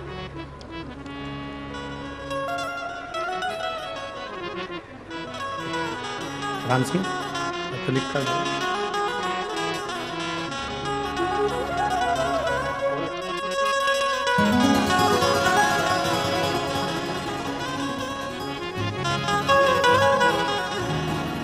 मधु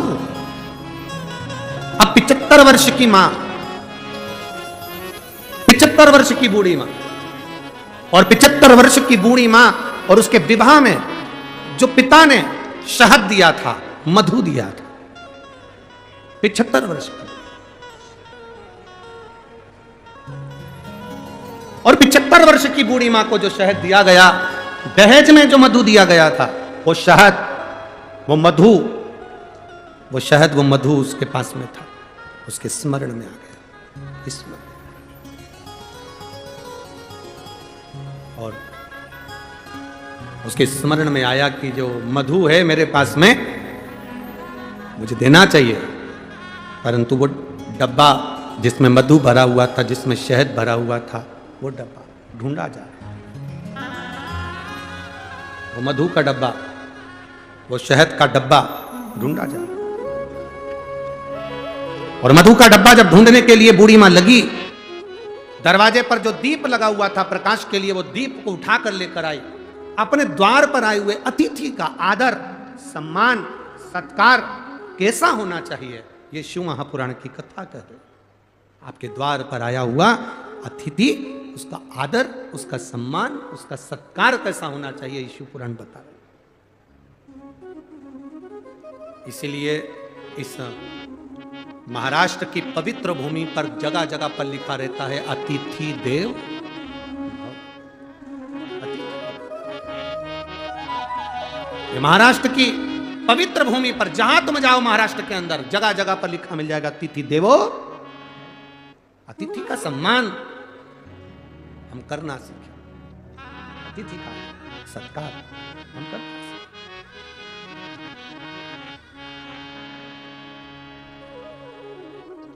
देखा मधु का डब्बा, शहद की डब्बी ढूंढ रही, मिला, प्रकाश की रोशनी में देखा गया, और प्रकाश की रोशनी में वो डब्बा प्राप्त हुआ। मधु निकाला, शहद निकाला, और वो शहद बूढ़ी मां माता लक्ष्मी जी के पास लेकर गई। बूढ़ी माता लक्ष्मी जी के पास लेकर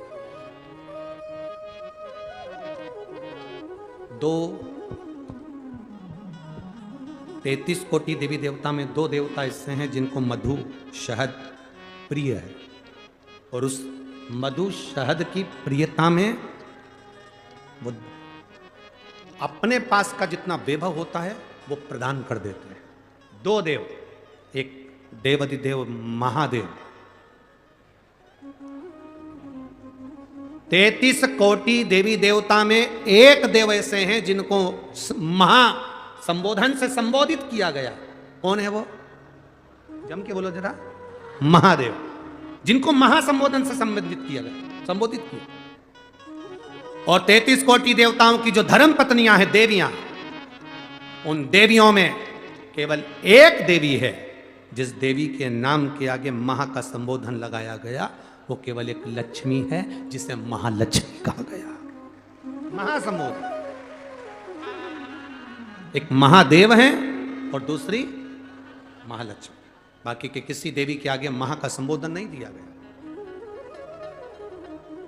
महालक्ष्मी का संबोधन त्रिदेवी में, पार्वती मैया हो, सरस्वती मैया हो, उसमें महालक्ष्मी का संबोधन, महासंबोधन लक्ष्मी के आगे आया, और त्रिदेव में महासंबोधन देवाधिदेव महादेव के सामने आया। इसलिए इन एक महादेव और एक महालक्ष्मी, ये 2 देवता ऐसे हैं, एक देवता एक देवी ऐसी हैं जिन पर मधु का प्रयोग सुख प्रदान करता। अब दुनिया के लोगों ने कहा गुरुजी आप एक बात कह देते हो,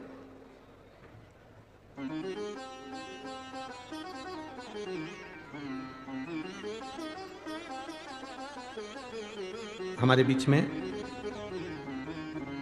माननीय विजय भाऊ चौधरी जी विराजमान हैं, भाजपा प्रदेश महामंत्री महाराष्ट्र शासन, एवं श्री मिथिलेश भाऊ जिला अध्यक्ष भाजपा नंदुरबार, एवं अविनाश भाऊ माली प्रदेश अध्यक्ष भाजपा, एवं मंदार जी चौधरी नंदुरबार से। एक बार जोरदार ताली बजाकर इनका स्वागत, वंदन, अभिनंदन। आप शिव कथा में पधारे उसके लिए बहुत बहुत साधुवाद। बाबा की कृपा आप सभी पर बनी रहे। शिव कथा कर रही, एक देव महादेव और दूसरे नंबर पर देवी लक्ष्मी, महालक्ष्मी, जिन पर मधु का प्रयोग मुंह। एक हमने पहले कथा में कहा था कि उसका लोगों ने उपहास भी किया, हंसी भी उड़ाई, पर लोगों ने उसका प्रयोग करा तो फल भी पाया। आज भी उस पत्र को, यहां पर भी एक पत्र है उसका, हम बताएंगे। हमने किस तरह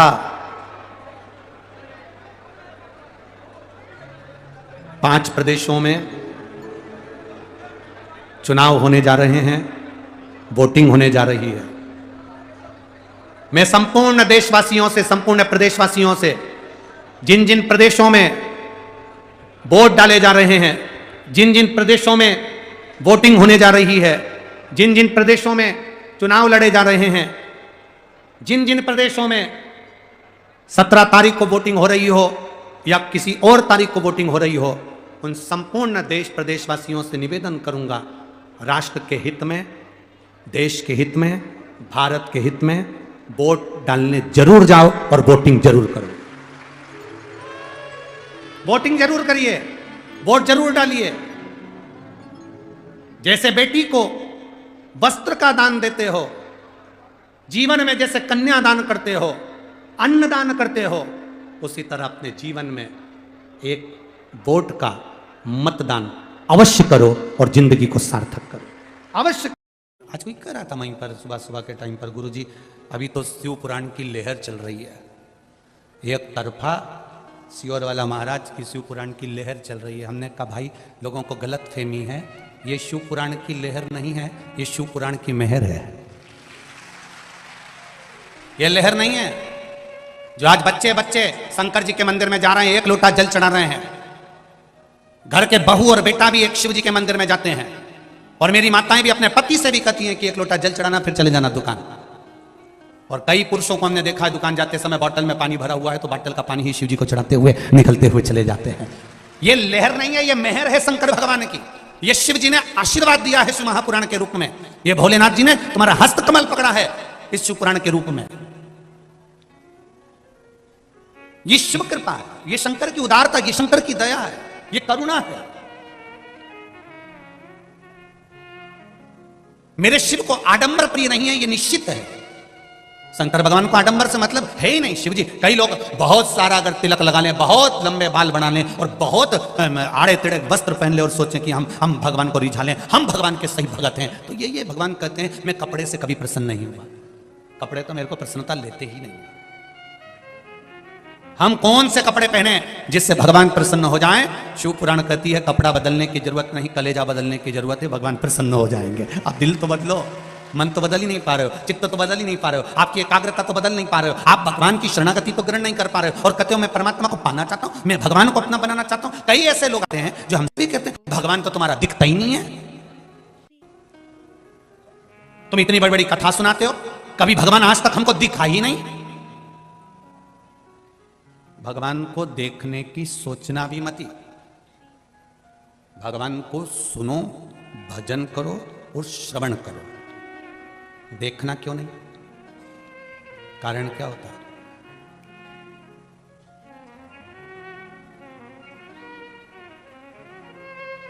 जिस छोरी से शादी होने वाली रहती है ना, छोरा उनकी, और जिस छोरी की शादी छोराओं से होने वाली होती है, पहले मन में कितनी उमंगता होती है कि एक बार मैं इसको देखूं, एक बार देखूं, एक बार देखूं। और शादी नहीं हो जब तक तो ललकता रहे कि देखूं, और जब जगदम्बा घर में आ जाए फिर भेरू तेरे को रोज का सिंदूर चढ़ा है, रोज। अब क्या कहता है? मैं तो मर जाऊं तो अच्छा, इससे पीछा छूट जाए तो अच्छा। क्यों? पहले तो तू गा रहा था, तुझे ना देखूं तो मुझे चैन आता ही नहीं है। पहले तो तू ही गा रहा था, अब कहां गया?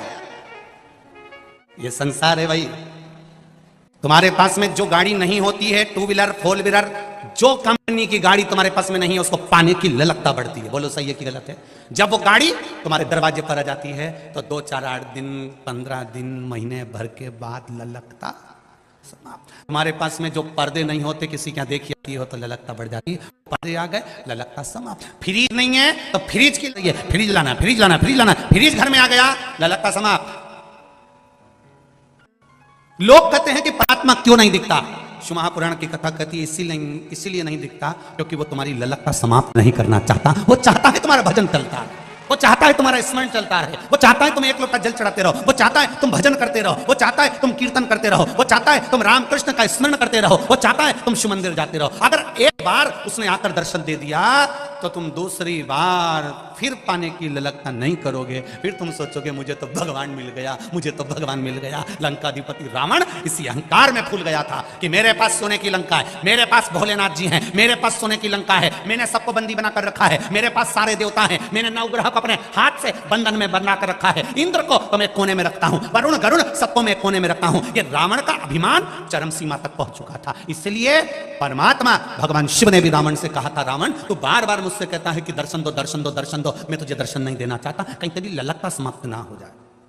मैं तुम्हें हाथ पर उठा लूंगा अगर दर्शन नहीं दोगे तो शिव को दर्शन देना पड़ा। जब दर्शन दे दिया तब रावण सबसे कहता रहा, मैंने शंकर को अपने हाथों पर उठा लिया, शिवजी ने आकर मुझे दर्शन दिया, शंकर मेरे सामने आ गए, ललकता समाप्त हो गई।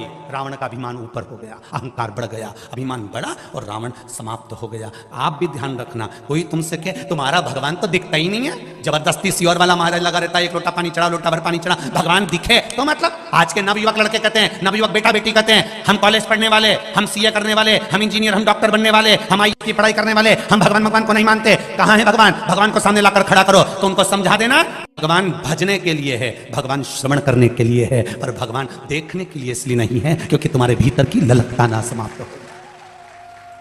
सोने के हार की ललकता जब तक रहती है जब तक वो बने नहीं, हाथ की पाटली की ललकता जब तक रहती है जब तक वो तुम्हारे हाथ में ना आ जाए। सुनार की दुकान पर अंगूठी देखोगे तो ललकता पड़ेगी, पर वो अंगूठी खरीद कर लिया है तो ललकता समाप्त, हार मिल गया तो ललकता समाप्त। जब तक घर नहीं मिलेगा, भगवान मेरा बड़ा मकान बना दो, मेरा बड़ा घर कर दो, जब तक घर नहीं बनेगा तब तक ललकता लगी रहेगी, 4 मंजिल का बनाऊंगी, 4 मंजिल का बनाऊंगी। बन गया, उसके बाद कई मंजिलों के मकान के अंदर तो धूल धमास इतनी हो रही, जाले पड़ रहे, कोई साफ नहीं कर रहा क्योंकि ललकता समाप्त। पहले मन में सोचती थी एक बार अच्छा मकान बन जाए तो मेरे कपड़े ऊपर सूख जाएंगे, चने की दाल ऊपर सूख जाएगी, तुअर की दाल ऊपर सूख जाएगी, अरहर की दाल ऊपर सुखा दूंगी। अब भगवान ने 4 मंजिल का मकान दे दिया। एक बार 5 किलो दाल लेके ऊपर गई थी,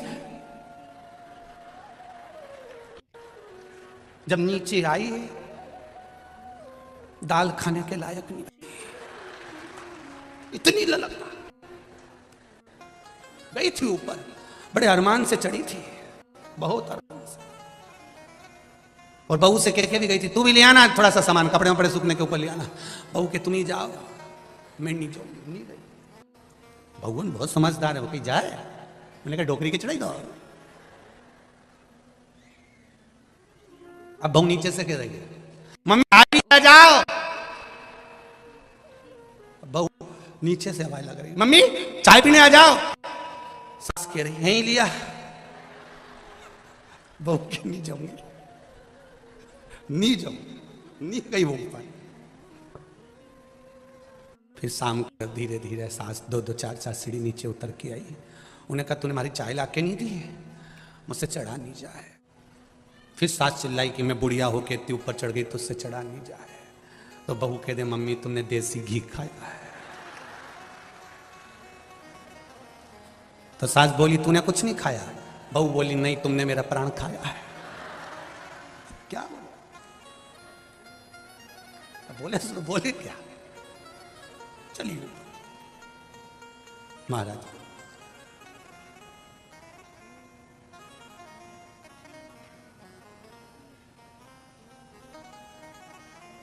रखो अपने जीवन में, भगवान दिखेगा नहीं और अपन को उसको देखने की लालसा भी नहीं होनी चाहिए। हम भगवान को ना देखें पर भगवान हमको देखे। कोई व्यक्ति जा रहा है, कोई व्यक्ति निकल कर जा रहा है, आप उसको हवाई लगा दो, ए रानो तुमने हवाई लगाया, उसने एक बार नहीं सुना, तुमने फिर आवाज लगाई उसने नहीं सुना, तुमने फिर आवाज लगाई उसने नहीं सुना, तुमने और दम की आवाज लगाई तो उसने पलट कर देखा कि मुझे बुलाया किसने। उसी तरह भगवान एक बार अगर तुम्हारी बात नहीं सुने, परमात्मा एक पशुपति व्रत में अगर तुम्हारा काम ना बने, तुम फिर आवाज लगाओ, तुम फिर आवाज लगाओ, तुम फिर श्री शिवाय नमस्तुभ्यम बोलो, एक बार तो पलट कर देखेगा जरूर, ये निश्चित है। ऐसा नहीं है कि वो नहीं देखेगा, वो देखेगा और पलट कर जब देखेगा। बस तुम्हारा काम क्या है, उसको पुकारना। तुम्हारा कर्म क्या है, तुम उसको पुकारो। दुकान पर भी जाओ तो उसको स्मरण, एक बार स्मरण कर कर जाइए। अपना रूट थोड़ा सा चेंज करिए, थोड़ा दुकान जाने का मार्ग बदल दो। वैसे भी हमारे यहाँ नियम है कि रोज एक ही रास्ते से दुकान नहीं जाना चाहिए। क्यों? कोई सामान लेकर आ रहे हो, किसी ने ध्यान रख लिया कितनी बजे यहीं से निकलता है, तो उसने उस समय का ध्यान करा। रूट चेंज करो। कभी कभी तुम्हारे मन में ये चेंज हो जाना चाहिए कि मैं रोज दुकान जाता हूँ, बीच में शंकर जी का मंदिर नहीं पड़ता, अब मैं उस मंदिर, उस मार्ग से जाऊंगा जहां पर मेरा महादेव एक झलक दिखा दे, बस उस झलक के सम्मुख से निकल कर जाऊंगा। और मुझे, अगर आप शिव के मंदिर में अंदर भी नहीं जा सकते तो मत जाओ। शंकर के मंदिर में अंदर प्रवेश नहीं कर सकते, मत करो। शिखर का दर्शन कर लो। शिखर भी नहीं देख सकते तो उसके दरवाजे पर थोड़ी सी स्माइल देकर प्रसन्न के साथ में निकल कर चले जाओ। वो भी सोचता रहेगा ये हंस के क्यों गया है। कई लोग कहते हैं इससे मुस्कुराने से कुछ होता है क्या? हमने कहा प्रैक्टिकल करके देखो। किसी की दुकान के सामने से निकलना और थोड़ा सा स्माइल दे देना, आधा बापरा चिंता में पड़ा रहेगा, ये क्यों हंसी थी, क्यों हंस के गया ये। और रोज यही काम करना, उसकी दुकान के सामने से निकलो, वो रात भर डिप्रेशन में आ जाएगा, नींद की गोली खाना पड़ेगी। आखिर ये हंसता क्यों? मेरी दुकान के सामने आएगा और हंसेगा, मेरे सामने आएगा और हंसेगी, आखिर कारण क्या है? भगवान के मंदिर के सामने से निकलो तो भी मुसद्दी लाल जैसे मुंह उतार के मत जाना, प्रसन्न में जाना। तो पार्वती भी शिव जी से कहेगी रोज तुम्हारे मंदिर के सामने से मुस्कुरा कर जाता है, इसको बहुत दुख है, इसके बाद भी ये प्रसन्न दिखता है, बहुत कर्जे में डूबा है, बहुत टेंशन में है, बहुत तकलीफ में है, इसके बाद भी क्यों मुस्कुराता है? शंकर जी कहते हैं कोई बात नहीं, सब दूर रोता रहे पर मेरे सामने तो मुस्कुराया है। पार्वती इसके खाते में खुशी दे दे, मुस्कुराहट दे दे, जाके इसको प्रसन्नता दे दे पार्वती, इसको स्माइल दे दे पार्वती, ये प्रसन्न रहे जीवन पर्यंत, इसको वो खुशी दे दे। एक पत्र आया है,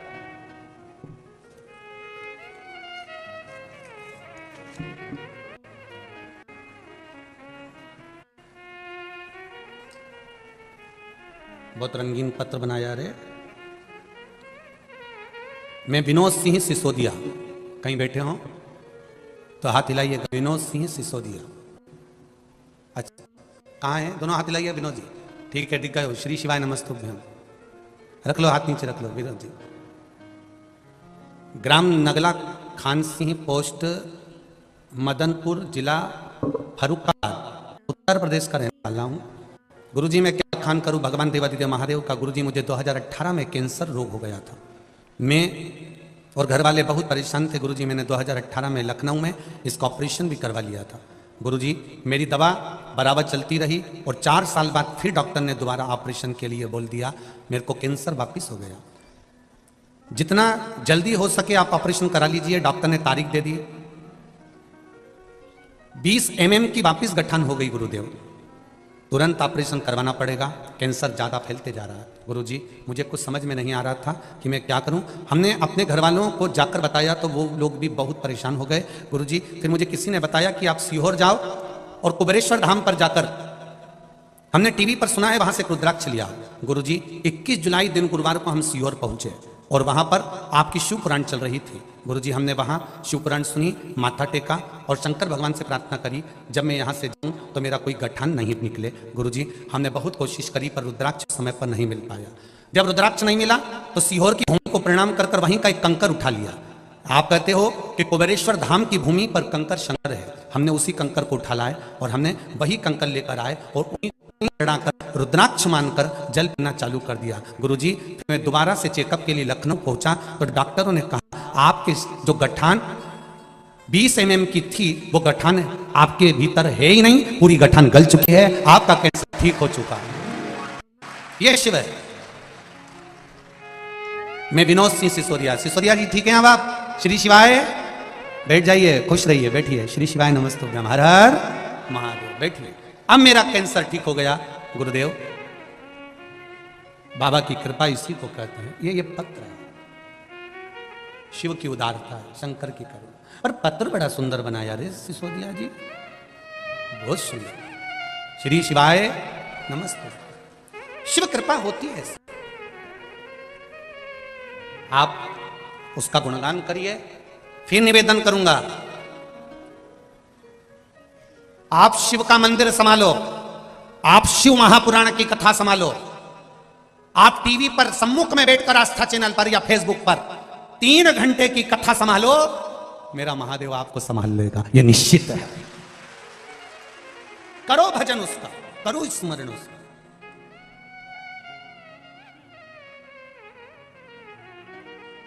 उसकी कृपा भी ना पूछो। देवऋषि नारद, जिनके भीतर भगवान विष्णु की शरणागति की भक्ति प्रबल थी, देवऋषि नारद श्रीमन नारायण श्रीमन नारायण श्रीमन नारायण श्रीमन नारायण हमेशा जपते, प्रत्येक पल।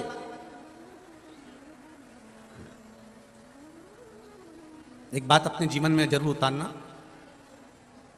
जैसे हो वैसे ही जीवन जीना। किसी की चमक देखकर अपनी चमक बदलने की कोशिश मत करना। अपने को देखकर दुनिया बदल जाए तो समझ लो कि जीवन के सार्थक। वो इतना चमक है, इतना धन है, इतनी दौलत है, इतनी संपदा है, उनका ऐसा घर है, ऐसा बंगला है, ठीक है, वो उनकी जगह ठीक है। ये तो जो ललाट में बाबा ने दिया है वो हमको मिल रहा है। जो दिया मेरे भोलेनाथ ने वो कम नहीं दिया। बहुत सारा पैसा दे दे मेरे भोलेनाथ और साथ में रोग दे दे, बीमारी दे दे, तो कैसा रहेगा बोलो तो जम के। पैसा किसी काम का है नहीं। फिर तो 2 रोटी दे, अच्छे से दे, और अपन पेट भर कर वो 2 रोटी आराम से खाएं और वो खाया हुआ भी हमारा पच जाए और अपनी जिंदगी खुश होकर जी लें। इससे बढ़कर कोई सुकून नहीं जीवन का, उससे बढ़कर कोई सुकून नहीं है, उससे बढ़कर कोई आनंद नहीं। शिव पुराण कह रही है देवऋषि नारद के भीतर थोड़ा सा भक्ति है। देवऋषि नारद के भीतर ऐसा नहीं कि भक्ति नहीं है, शंकर जी की परम भक्त हैं, भगवान विष्णु के परम भक्त हैं देवऋषि नारद। दिन भर 24 घंटे नारायण नारायण नारायण नारायण नारायण नारायण करते रहे। ऐसा नहीं है कि भक्ति नहीं है।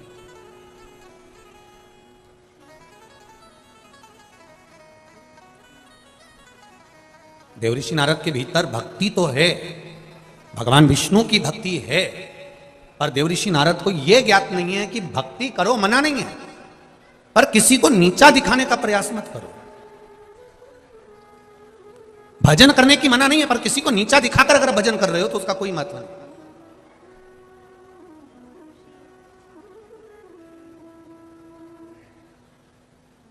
कई बार माताएं शिव जी के मंदिर में रहती हैं, रोज जाती हैं, रोज पूजन करती हैं, और कोई माता कभी कभी आ जाती है शंकर जी के मंदिर में। तो कई माताएं जो रोज वाली है ना, वो कहती हैं हम रोज वाले हैं,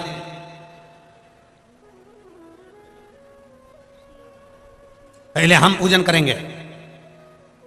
ठीक है, जो कभी कभी आ रहा है, रोज वाले को निवेदन है कि ये तो केवल थोड़ा सा समय निकालकर, वो भी ना जाने किसने किया होगा, तब जाकर ये मंदिर पहुंचा होगा। तो तू पहले जल चढ़ा ले, इसके बाद अपन चढ़ा लेंगे, जा, कोई बात नहीं। पर कई लोगों की आदत रहती है, जब तक वो 2-4 को पूछते नहीं है, धक्का मक्का नहीं दें, तब तक वो प्रवेश करते ही नहीं है। 2-4-8 को जब तक वो हिला डुला नहीं देना, तब तक प्रवेश करना बड़ा कठिन है, बहुत है। महाराज देवऋषि नारद के भीतर भगवान नारायण की भक्ति तो थी, पर देवऋषि नारद ने एक बार मन में सोचा कि बताओ, भगवान शंकर तप में लीन और कामदेव ने उनकी समाधि तोड़ दी।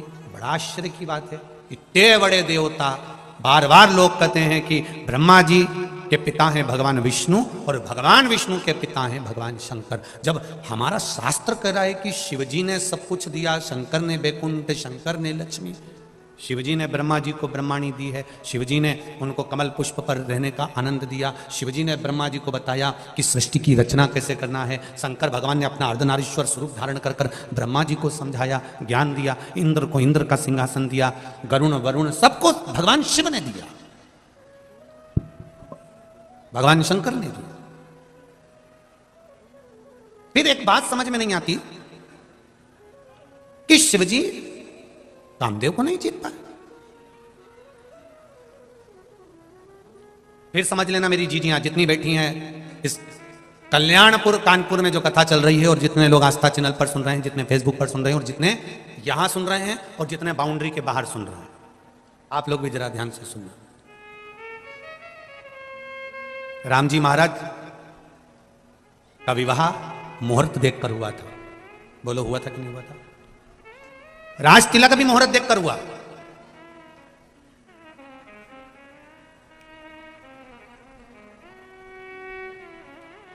सती मैया का विवाह भगवान शंकर के साथ हुआ, पर सती मैया जलकर भस्म होती हैं। राम जी को वन जाना पड़ता है, राज सिंहासन छोड़कर। सीता जी को भी वन वन डोलना पड़ता है। तो किसी ने एक प्रश्न किया कि ये क्यों हुआ, आखिर कारण क्या, किस कारण से? स्वयं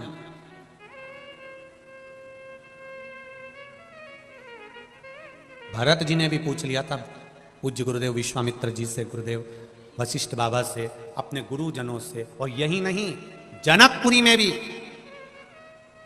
जनक जी महाराज ने भी अपने गुरु जी से पूछ लिया था कि यह बताओ कि मेरी बेटी के भाग्य में ऐसा क्यों है, कारण क्या?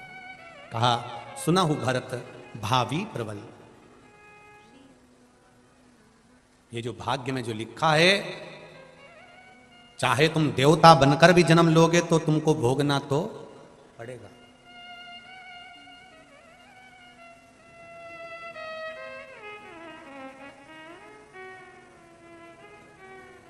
भोगना तो पड़ेगा, ये निश्चित है।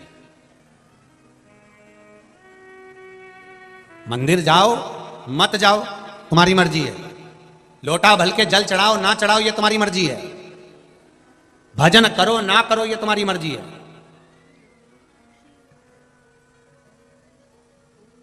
कर्म का भोग तो भोगना पड़ता है।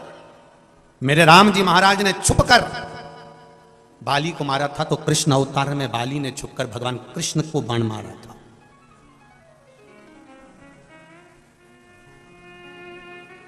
सती मैया ने पूर्व में उमा बनकर जो भाव व्यक्त किया था, उसके कारण सती बनकर जलकर भस्म होना पड़ा।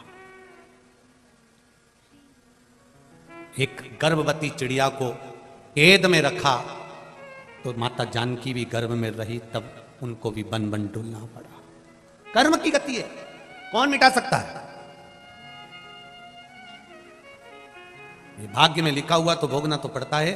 भाग्य का लिखा हुआ प्रत्येक, फिर निवेदन करेंगे कि 13वीं पर ध्यान दिया लोगों ने कि ये मर गया तो इसका 13वां हुआ, ये मर गया तो इसका 13वां हुआ। वो 13वें पर ध्यान दिया, 13वीं पर ध्यान दिया, पर लोगों ने वो 13 बातों पर ध्यान नहीं दिया कि जो मनुष्य के भीतर 13 चीजें हैं जो केवल मनुष्य खुद करता है, उसकी ये 13 चीजें कोई दूसरा नहीं करता। 13वें का मतलब क्या होता है? केवल नुक्ती खा लेना किसी के मरने के बाद, या गुलाब जामुन या पूरी सब्जी या रायता, इसको 13वां नहीं कहा गया। 13 चीजें मनुष्य के जीवन में ऐसी होती है जो मनुष्य को खुद करना पड़ता है, कोई दूसरा नहीं करता।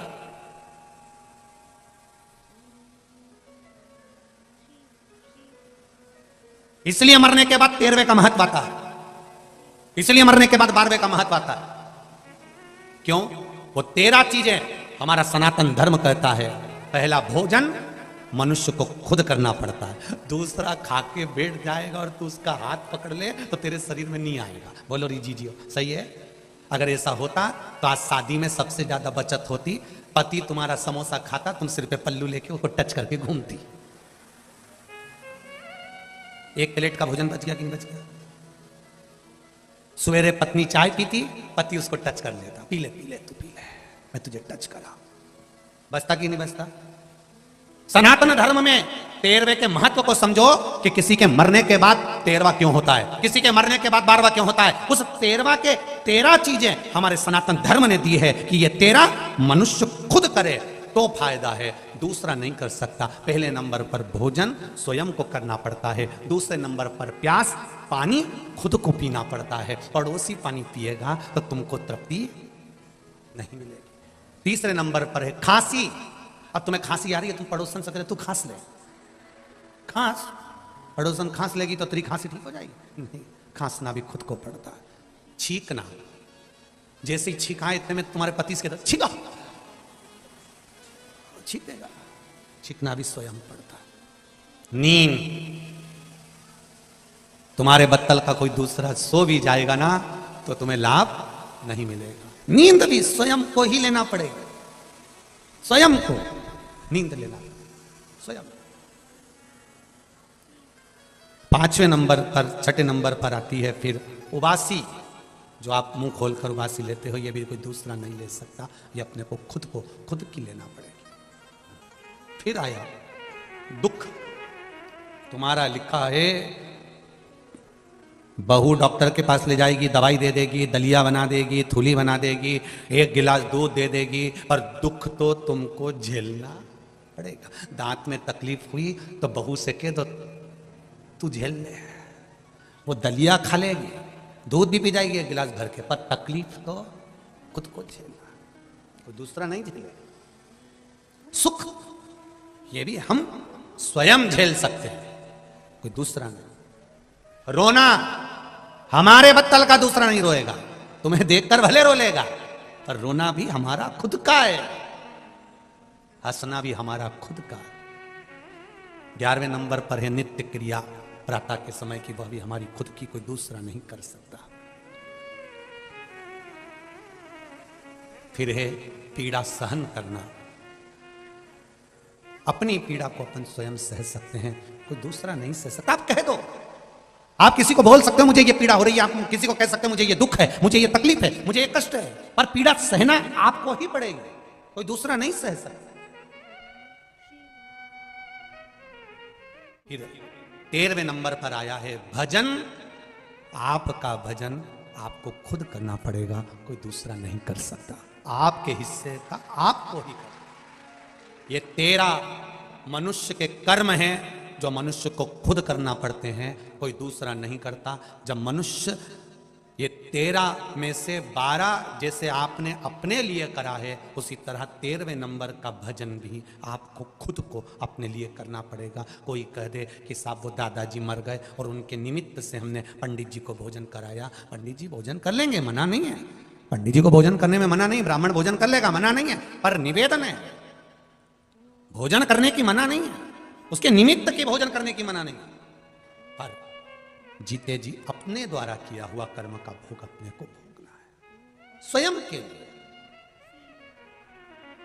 कहा था कि बीज पत्ती पर शहद लगाकर जब आप अपनी पूरी मेहनत करें, पूरा कर्म करें और अच्छी मेहनत में तल्लीन रहें, और मेहनत करते हुए जब किसी कार्य के लिए जाएं तो मध्य पत्ती में मधु लगाकर, शहद लगाकर, सुना था कि नहीं सुना था, शहद लगाकर शिवलिंग पर उसको लगाकर फिर जाइए, कार्य में सफलता मिलती है, ये हमने कहा था।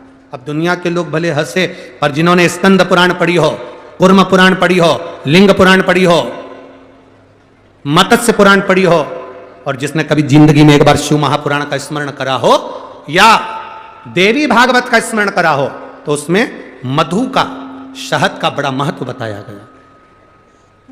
मधु का, शहद का बड़ा महत्व। शहद, मधु एक देवादिदेव महादेव को समर्पित करने वाला और एक मां लक्ष्मी को समर्पित करने वाला क्या देता है, ये शिव पुराण की कथा कर रही है। जब बूढ़ी मां के पास में कुछ भी नहीं था, 80 साल, 70, 80, 50, 60 साल पुराना शहद, मधु रखा था। शहद, आप लोगों में से कितने लोग हैं जिनके घर में शहद है, मधु है? रखो। अब मधु आपके घर में है, कोई सामान आपके घर में दाल भर कर रखना, उसमें कीड़े पड़ जाएंगे, सड़ जाएगी। दूध रख दिया, घी रख दिया, 10 साल, 5 साल, 8 साल, 15 साल में उसमें कीड़े पड़ सकते हैं, वो सड़ सकता। पर केवल एक मधु, शहद ऐसा होता है जो 50 साल तक भी रखा रहे तो सड़ता नहीं है, बल्कि औषधि बन जाता है।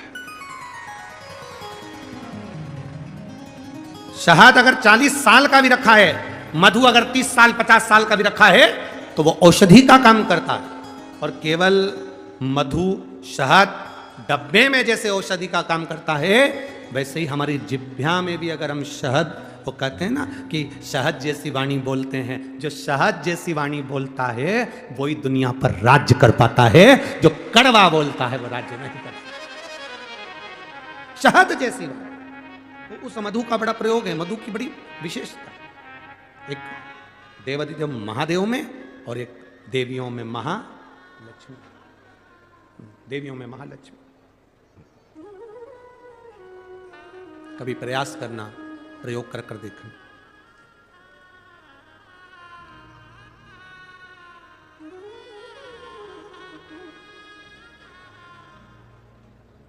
कभी प्रयास करना।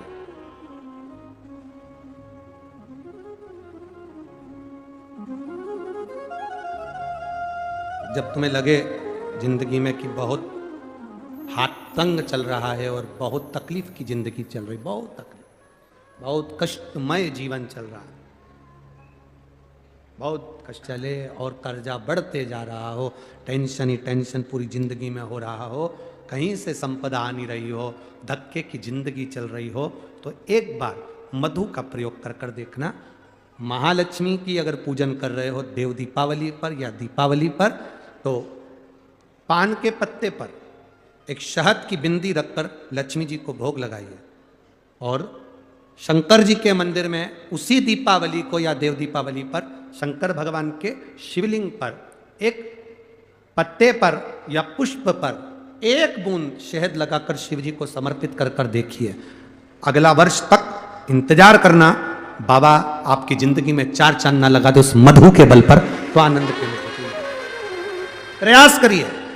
मधु में क्या बल है, ये शिव महापुराण की कथा कर रही है। लक्ष्मी जी को श्राप दिया गया, तू अश्व की योनि में जाएगी, अश्वी बनेगी, घोड़ी बनेगी। भगवान नारायण ने लक्ष्मी को पृथ्वी पर भेज दिया। लक्ष्मी जी पूरी रात्रि, अमावस्या की रात्रि अंधेरे में भ्रमण कर रही हैं, कहीं उनको जगह नहीं मिली। एक दरवाजा खुला था, दीपक टिमटिमा रहा था, लक्ष्मी जी उसमें प्रवेश कर गई। बूढ़ी माँ कपड़े बना रही थी, भोजन मंगा, भोजन था नहीं। बूढ़ी माँ ने शहद का डब्बा ढूंढ लिया, मधु की डब्बी ढूंढ ली। उस मधु की डब्बी को, उस शहद की डब्बी में से थोड़ा सा मधु लाकर लक्ष्मी जी को दे दिया। थोड़ा सा मधु लाकर, थोड़ा सा शहद लाकर लक्ष्मी जी को दिया। बाबा का हम क्या गुणगान करें गुरुदेव। बेटे ने एक बार फिर वापिस से सरकारी नौकरी के लिए अप्लाई करा और बाबा की कृपा ऐसी हुई कि अब की बार बाबा ने उसको सिलेक्शन करा दिया और मेरा बेटा भारतीय सेना बीएसएफ में लग गया। मैं बाबा को यहाँ नमन करने आया। गुरुदेव, जैसे बाबा जब देता है तो छप्पर फाड़ कर देता है। गुरुदेव, मुझे अंदाजा नहीं था कि बाबा सही में इतना देता है। मेरे एक बेटे को तो बाबा ने सरकारी नौकरी में लगा दिया, पर बाबा ने मुझे कम नहीं दिया और कृपा मेरे बाबा ने बरसा दी।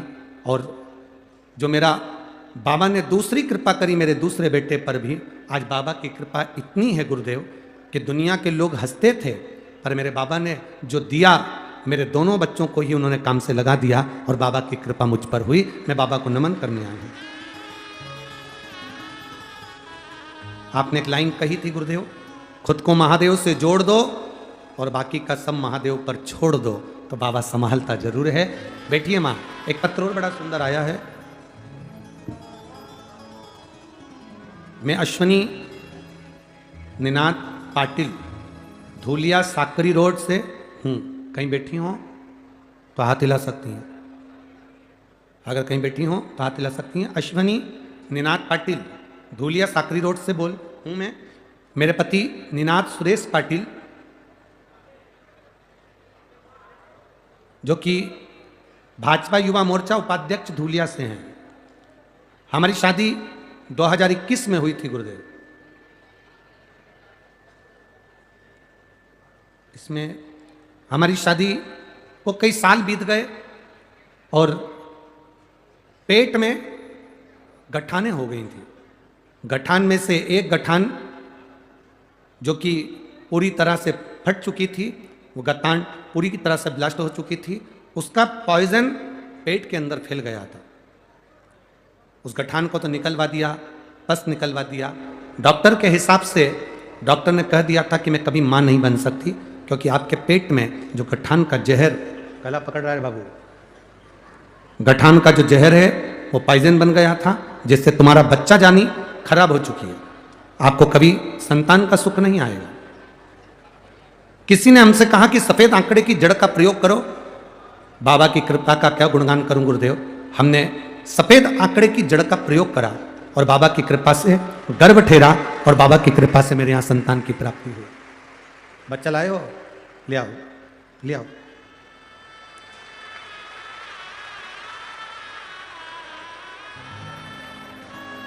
गुरुजी, हमने बॉम्बे तक इलाज करवाया, पर प्रत्येक जगह पर यह कहा गया था कि तुम्हारी बच्चादानी खराब हो चुकी है, तुम्हारे गर्भ नहीं ठहरेगा, तुम्हें बच्चा कभी नहीं हो सकता, क्योंकि तुम्हारे पेट में जो गांठ थी वो फट गई, वो पस पड़ गया था। और बाबा की कृपा तो बाबा की कृपा है गुरुदेव, जो बाबा ने मुझे संतान दी, मैं बाबा को यहाँ नमन करने के लिए आई हूँ। ये शिव कृपा। मुंबई तक के डॉक्टरों ने कह दिया था कि इनको संतान नहीं होगी, पर देने वाला तो देव अधिदेव महादेव है, वो झोली भरता है।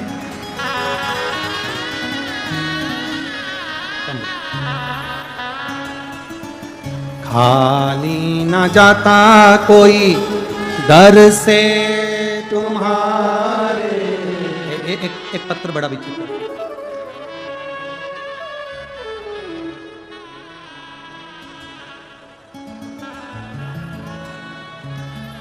एक बेटी है दर्शना जालिंदर माली, बाल गोपाल विजय व्यायामशाला, गली नंबर 14, जूने धूलिया। मोबाइल नंबर ये है। कहीं बैठी हैं तो हाथ हिला सकती हैं अगर कहीं बैठी हो। दर्शना जालिंदर माली, बाल गोपाल विजय व्यायामशाला, गली नंबर 14, जूने धूलिया। इस बेटी को कहीं बैठी है आपकी बेटी आई है क्या साथ में? नहीं आई है? आई है बच्ची, आई है? हाँ ठीक है, इसको लिया। ये वो बेटी है जिसके शरीर में एक बीमारी हो गई थी, जिस बीमारी में शरीर की एक एक नस बंद होती चली जाती है और पूरा शरीर पलंग पर पड़ा रहता है। आखिरी में ये बीमारी एक ऐसी बीमारी है जो 1,00,000 1.5 लाख लोगों में से किसी किसी एक को होती है। और ये बच्ची का शरीर आप इस फोटो में देख सकते हैं। जब बच्ची पलंग पर पड़ी है उसका शरीर कोई काम नहीं करता था, शरीर की नसें चौक हो गई, शरीर ने काम करना बंद कर दिया, ना हाथ हिलता, ना पांव हिलता, ना श्वास ले पा रही थी। शरीर पूरी तरफ से जब बेकार हो गया, जिस बीमारी को जीबीसी भी कहते हैं, इसका इलाज कहीं नहीं है, कोई गारंटी नहीं इसको बचने की। डॉक्टर ने केवल हमें 14 दिन दिए थे कि 14 दिन बाद ये बेटी का क्या होगा ये भगवान ही जान सकते। हमने इसको भर्ती रखा, रात दिन इसका इलाज हुआ, पर कोई डॉक्टरों ने हाथ फेंक दिया। डॉक्टरों ने कहा कोई चमत्कारी हो सकता है जो इस बेटी को बचा ले। इस बीमारी के अंतर्गत बचना बहुत कठिन होता है। शरीर धीरे धीरे काम करना बंद कर दिया, हाथ पैर हिलना बंद हो गए, सांस लेने में तकलीफ होने लगी और बीमारी इतनी बढ़ गई कि कहीं जा सकती ना आ सकती। तब किसी पड़ोसी ने कहा कि शंकर जी पे चढ़ा हुआ एक बेलपत्र इसके पलंग के पास रखो, 1 लोटा जल शिव जी को चढ़ाकर उसका आचमन करो। सियोर वाले महाराज कहते हैं शमी के पत्ते का प्रयोग करना प्रारंभ करो। हमने शमी के पत्ते का प्रयोग करना प्रारंभ करा, जल चढ़ाना प्रारंभ करा। बच्ची को मुख में जल दे देते थे, शरीर तो काम कर नहीं रहा था, पलंग पर से उठ पाती नहीं थी। पर बाबा का क्या करुणा है गुरुदेव, हम सीहोर गए, वहाँ से रुद्राक्ष लाए, उसका पानी रात को गलाते, सवेरे शिव जी को चढ़ाते, पिलाते और बेटी को देते। आज डॉक्टरों ने हाथ फेंक दिए थे, इस बीमारी का कोई इलाज नहीं है, पर आज मेरी बेटी अगर चलकर कथा में आई है तो ये बाबा देवाधिदेव महादेव की कृपा है। लक्ष्मी, माँ लक्ष्मी ने बूढ़ी माँ के घर में मधु चाटा, शहद चाटा। बूढ़ी माँ कपड़ा बना रही है, माँ मधु चाट के माता लक्ष्मी को कह दिया, बूढ़ी माँ ने आप विश्राम करो। लक्ष्मी जी विश्राम करती हैं और बूढ़ी माँ कपड़ा सिलती सिलती सिलती सिलती वहीं पर सो जाती है। दूसरे दिन माँ की जब आँख खुलती है, लक्ष्मी जी वहाँ से चली गई होती हैं। उस झोपड़े को माता लक्ष्मी महल बना देती है। महल,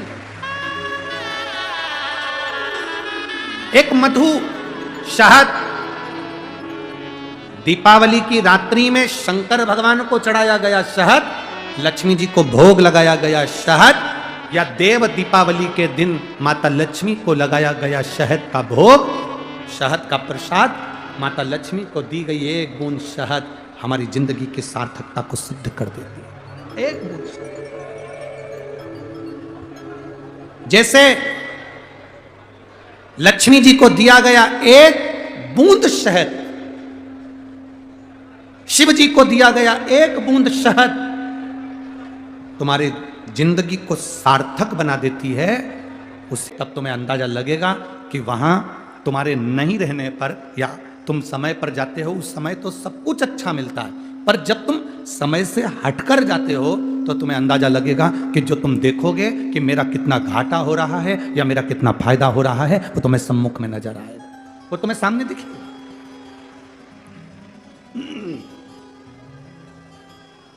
वो तुम्हारे सामने नजर आने लगेगा।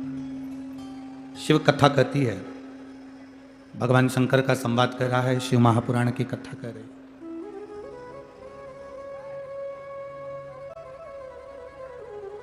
रोज 10 बजे मंदिर जाते हो, रोज 11 बजे मंदिर जाते हो, कभी कभी समय बदल दो, हफ्ते में, 2 हफ्ते में, 15 दिन में, महीने भर में समय चेंज कर दो। क्यों? तो तुम्हें महसूस होगा, तुम्हें लगेगा कि आज मैंने समय बदला, समय चेंज करा, समय थोड़ा बदला है, तो मैं जल्दी महादेव के पास अगर पहुंच गई हूं या मैं कुछ देरी से देवाधिदेव महादेव के पास पहुंच गई हूं, तो तुम्हें महसूस होगा कि कहीं ना कहीं महादेव की कृपा तुम पर बरसी जरूर है। थोड़ा बदलना जरूरी है, थोड़ा बदलाव जरूर।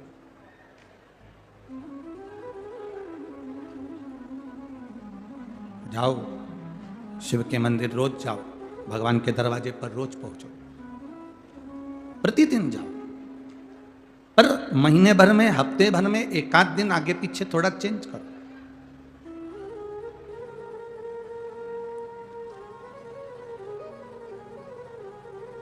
रोज देवाधिदेव महादेव को जल चढ़ाते हो, प्रतिदिन भगवान शंकर को जल चढ़ाने के लिए जाते हो, कभी कभी थोड़ा सा बदलाव कर कर देखिए, थोड़ा सा बदलाव। एक दिन महादेव को जल चढ़ाने के लिए गए, हो सकता है कभी कभी तुम्हारे साथ भी होता हो कि आज लोटा भूल गए, जल भूल गए या कोई बेलपत्र भूल गए, तो फिर करना क्या है? आज अगर हम पात्र लेकर नहीं आए, जल लेकर नहीं आए, लोटा लेकर नहीं आए, मंदिर में नहीं पहुंचे हैं या कोई सामग्री लेकर नहीं आए हैं, तो उस समय पर, उस जगह पर फिर आप प्रयास करना कि जो मंदिर में सेवा मिल जाए, कोई सफाई करने का मौका मिल जाए, झाड़ू लगाने का मौका मिल जाए, बुआरी काटने का मौका मिल जाए, कुछ रंगोली डालने का मौका मिल जाए, तो उसको करने का प्रयास करें। फिर उसको करने का प्रयास करेंगे तो बाबा की प्राप्ति होगी। शिव तत्व कह रहा है, भगवान शंकर का एक वर्णन, जैसे आप अपने आप को जितना संसार में खर्च कर रहे हो, 21,600 श्वास जो तुमको मिल रही है और तुम उसको जितना संसार में खर्च कर रहे हो, उस 21,600 श्वास में से थोड़ी सी श्वास जब आप अपने आप को परमात्मा में खर्च करना प्रारंभ करोगे, परमात्मा में खर्च करना प्रारंभ करोगे,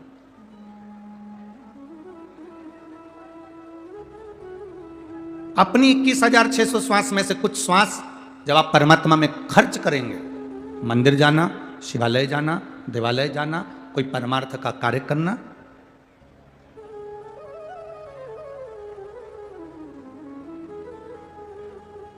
आज हमारे ललित महाराज कह रहे थे, गुरुजी लोग दीपावली के दिन अपना घर का दरवाजा खुला रखते हैं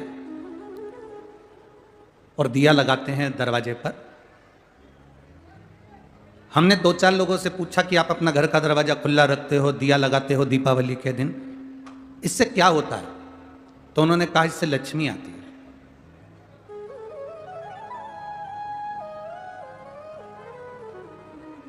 अगर दरवाजा खुला रखने से और दरवाजे पर दिया लगाने से लक्ष्मी घर में आ सकती है क्या? तुम ईमानदारी से बोलो जरा। दरवाजा खुला रखना और दीप लगाना, ये दोनों अलग अलग क्रम है। जिसने दिल से कभी शिव महापुराण की कथा सुनी होगी वो जानता है, दरवाजा खुला रखना और दीप जलाना। लोग कहते हैं दीपावली के दिन दरवाजा खुला रखो, दिया दरवाजे पर लगाओ, लक्ष्मी आएगी। शिव महापुराण की कथा एक बड़ी सुंदर बात कहती है, दरवाजा खुला रखने से मतलब है कि कोई तुम्हारे यहाँ अतिथि आए, कोई तुम्हारे घर में बुजुर्ग आए, कोई तुम्हारे घर में बड़ा आए, कोई तुम्हारे घर में दरवाजे पर कोई पहुंचे, उसके लिए तुम्हारा दरवाजा हमेशा खुला रहना चाहिए। और कोई अगर तुम्हारे दरवाजे से कोई निकल कर जा रहा है जिसको जरूरत है तुम्हारे दिव्य ज्ञान के प्रकाश की, दरवाजे पर दीप जलाने का मतलब है कि किसी को तुम्हारे प्रकाश की जरूरत हो, तुम्हारी जरूरत हो। दीप जलाने का मतलब है तुम्हारे दरवाजे पर दिया जलाना, मतलब तुम्हारे द्वार पर कोई आया और उसको तुम्हारी जरूरत है, तुम्हारे प्रकाश की जरूरत है। केवल दरवाजा खुला छोड़कर अंदर बैठकर माला जप रहे हो और सोच रहे हो लक्ष्मी जी आ जाएगी, तो लक्ष्मी नहीं आएगी। दरवाजा खुला रखने का मतलब है कि आपकी मेहनत, आपकी लगन और आए हुए अतिथि का सम्मान अगर आप कर रहे हो और तुम्हारे दरवाजे पर ज्ञान का अगर दीप जला हुआ है तो लक्ष्मी जरूर प्रवेश करेगी, लक्ष्मी जरूर प्रवेश करेगी। जब व्यक्ति अपना ही भला सोचता है, जब व्यक्ति केवल अपने भले के लिए कुछ ना कुछ करता रहता है तो लक्ष्मी प्रवेश नहीं करती। आप दूसरे के लिए जीना सीखो, आप दूसरे के लिए कुछ अच्छा करना सीखो, आपको सुख का अनुभव हो जाए।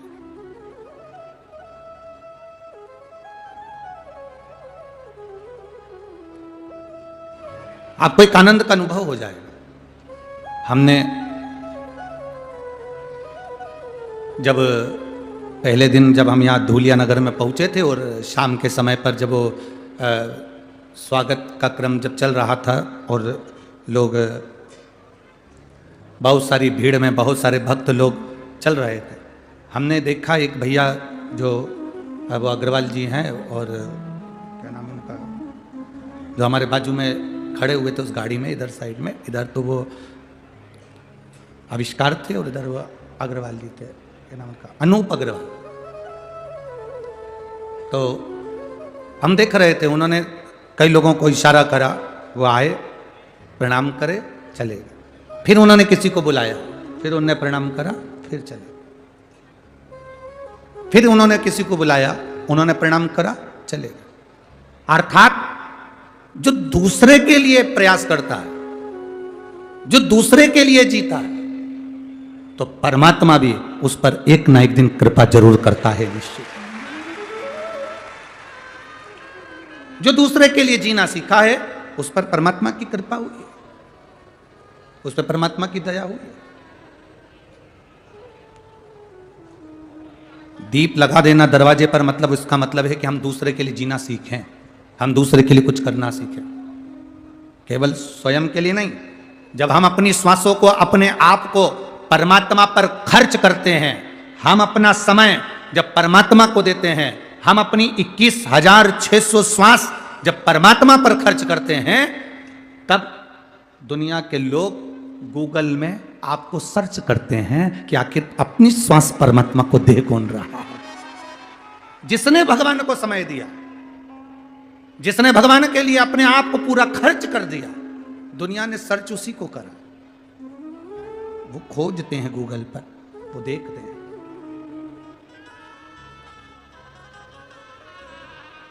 आप लोगों से एक बात पूछें, उत्तर देना रे धूलिया वालों सब।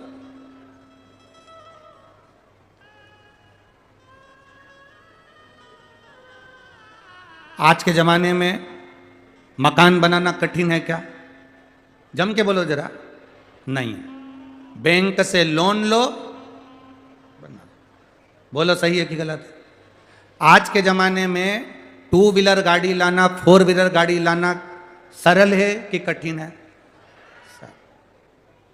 मकान बनाना कठिन तो नहीं, सरल है। गाड़ी लाना कठिन है कि सरल है? सरल है। लोन लो, लिया। आज के जमाने में मकान बनाना कठिन नहीं है, आज के जमाने में गाड़ी लाना कठिन नहीं है, आज के जमाने में पैसा कमाना, जितनी जितनी महंगाई बढ़ती चली गई, व्यक्ति उतनी मेहनत करने लगा और एक दुकान की 4 दुकान करने लगा, कमाने का तरीका सीखने लगा, स्वयं अपने आप पर आत्मनिर्भर बनाए,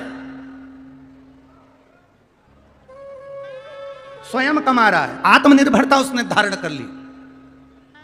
आज के जमाने में मकान बनाना कठिन नहीं है, आज के जमाने में गाड़ी लाना कठिन नहीं है, आज के जमाने में सेठ बनना, अमीर बनना कठिन नहीं है। पहले कुछ लोग होते थे जिनके पास में 1-2 लाख रुपए होते थे, लोग उनको लखपति कहते थे, लोग उनको करोड़पति कहते थे। आज इतने पंडाल में जितने बैठे हो ना, जितने इस पंडाल में बैठे हो, मेरे महादेव पर भरोसा रखकर कहता हूं कि आप में से कोई कंगाल नहीं, सब लखपति हो।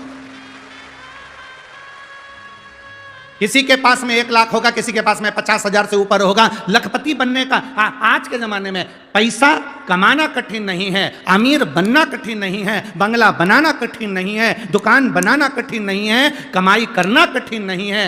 आज के जमाने में गाड़ी लाना कठिन नहीं है, दुकान बनाना कठिन नहीं है, पर आज के जमाने में दुनिया की सबसे कठिन चीज एक है, अपने बच्चों को संस्कारित बनाना।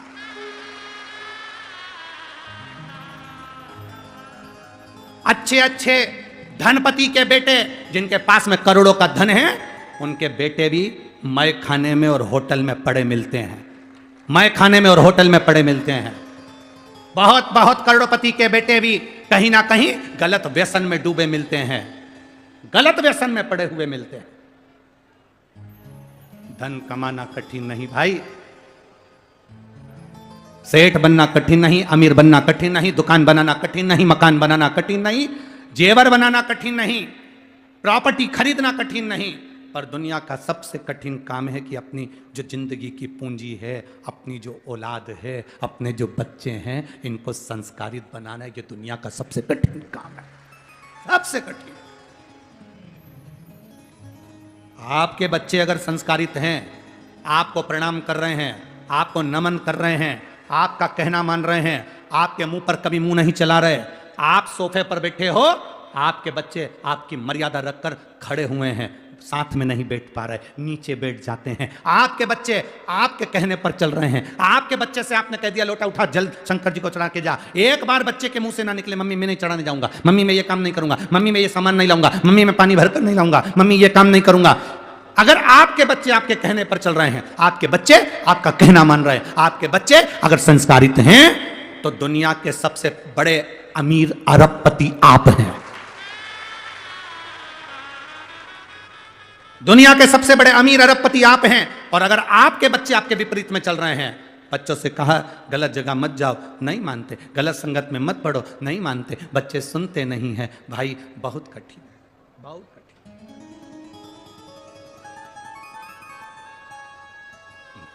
आज इस राष्ट्र को, आज इस भारत की भूमि को आप कुछ दें ना दें, पर इतना निवेदन जरूर है कि अपने बच्चों को संस्कार दें। अगर बेटा बेटी संस्कारित होंगे तो ये राष्ट्र, मेरा भारत, सनातन धर्म फिर मजबूत हो जाएगा। घटेगा, ये घटेगा नहीं। इस राष्ट्र को मजबूत करने के लिए हमें अपना संस्कार देना जरूरी है, अपने बच्चों को संस्कारित बनाना जरूरी है, अपने बच्चों को श्रेष्ठ मार्ग बताना जरूरी है, अपने बच्चों को नेक पथ तक पहुंचाना जरूरी है। हम क्या दे रहे हैं बच्चों को?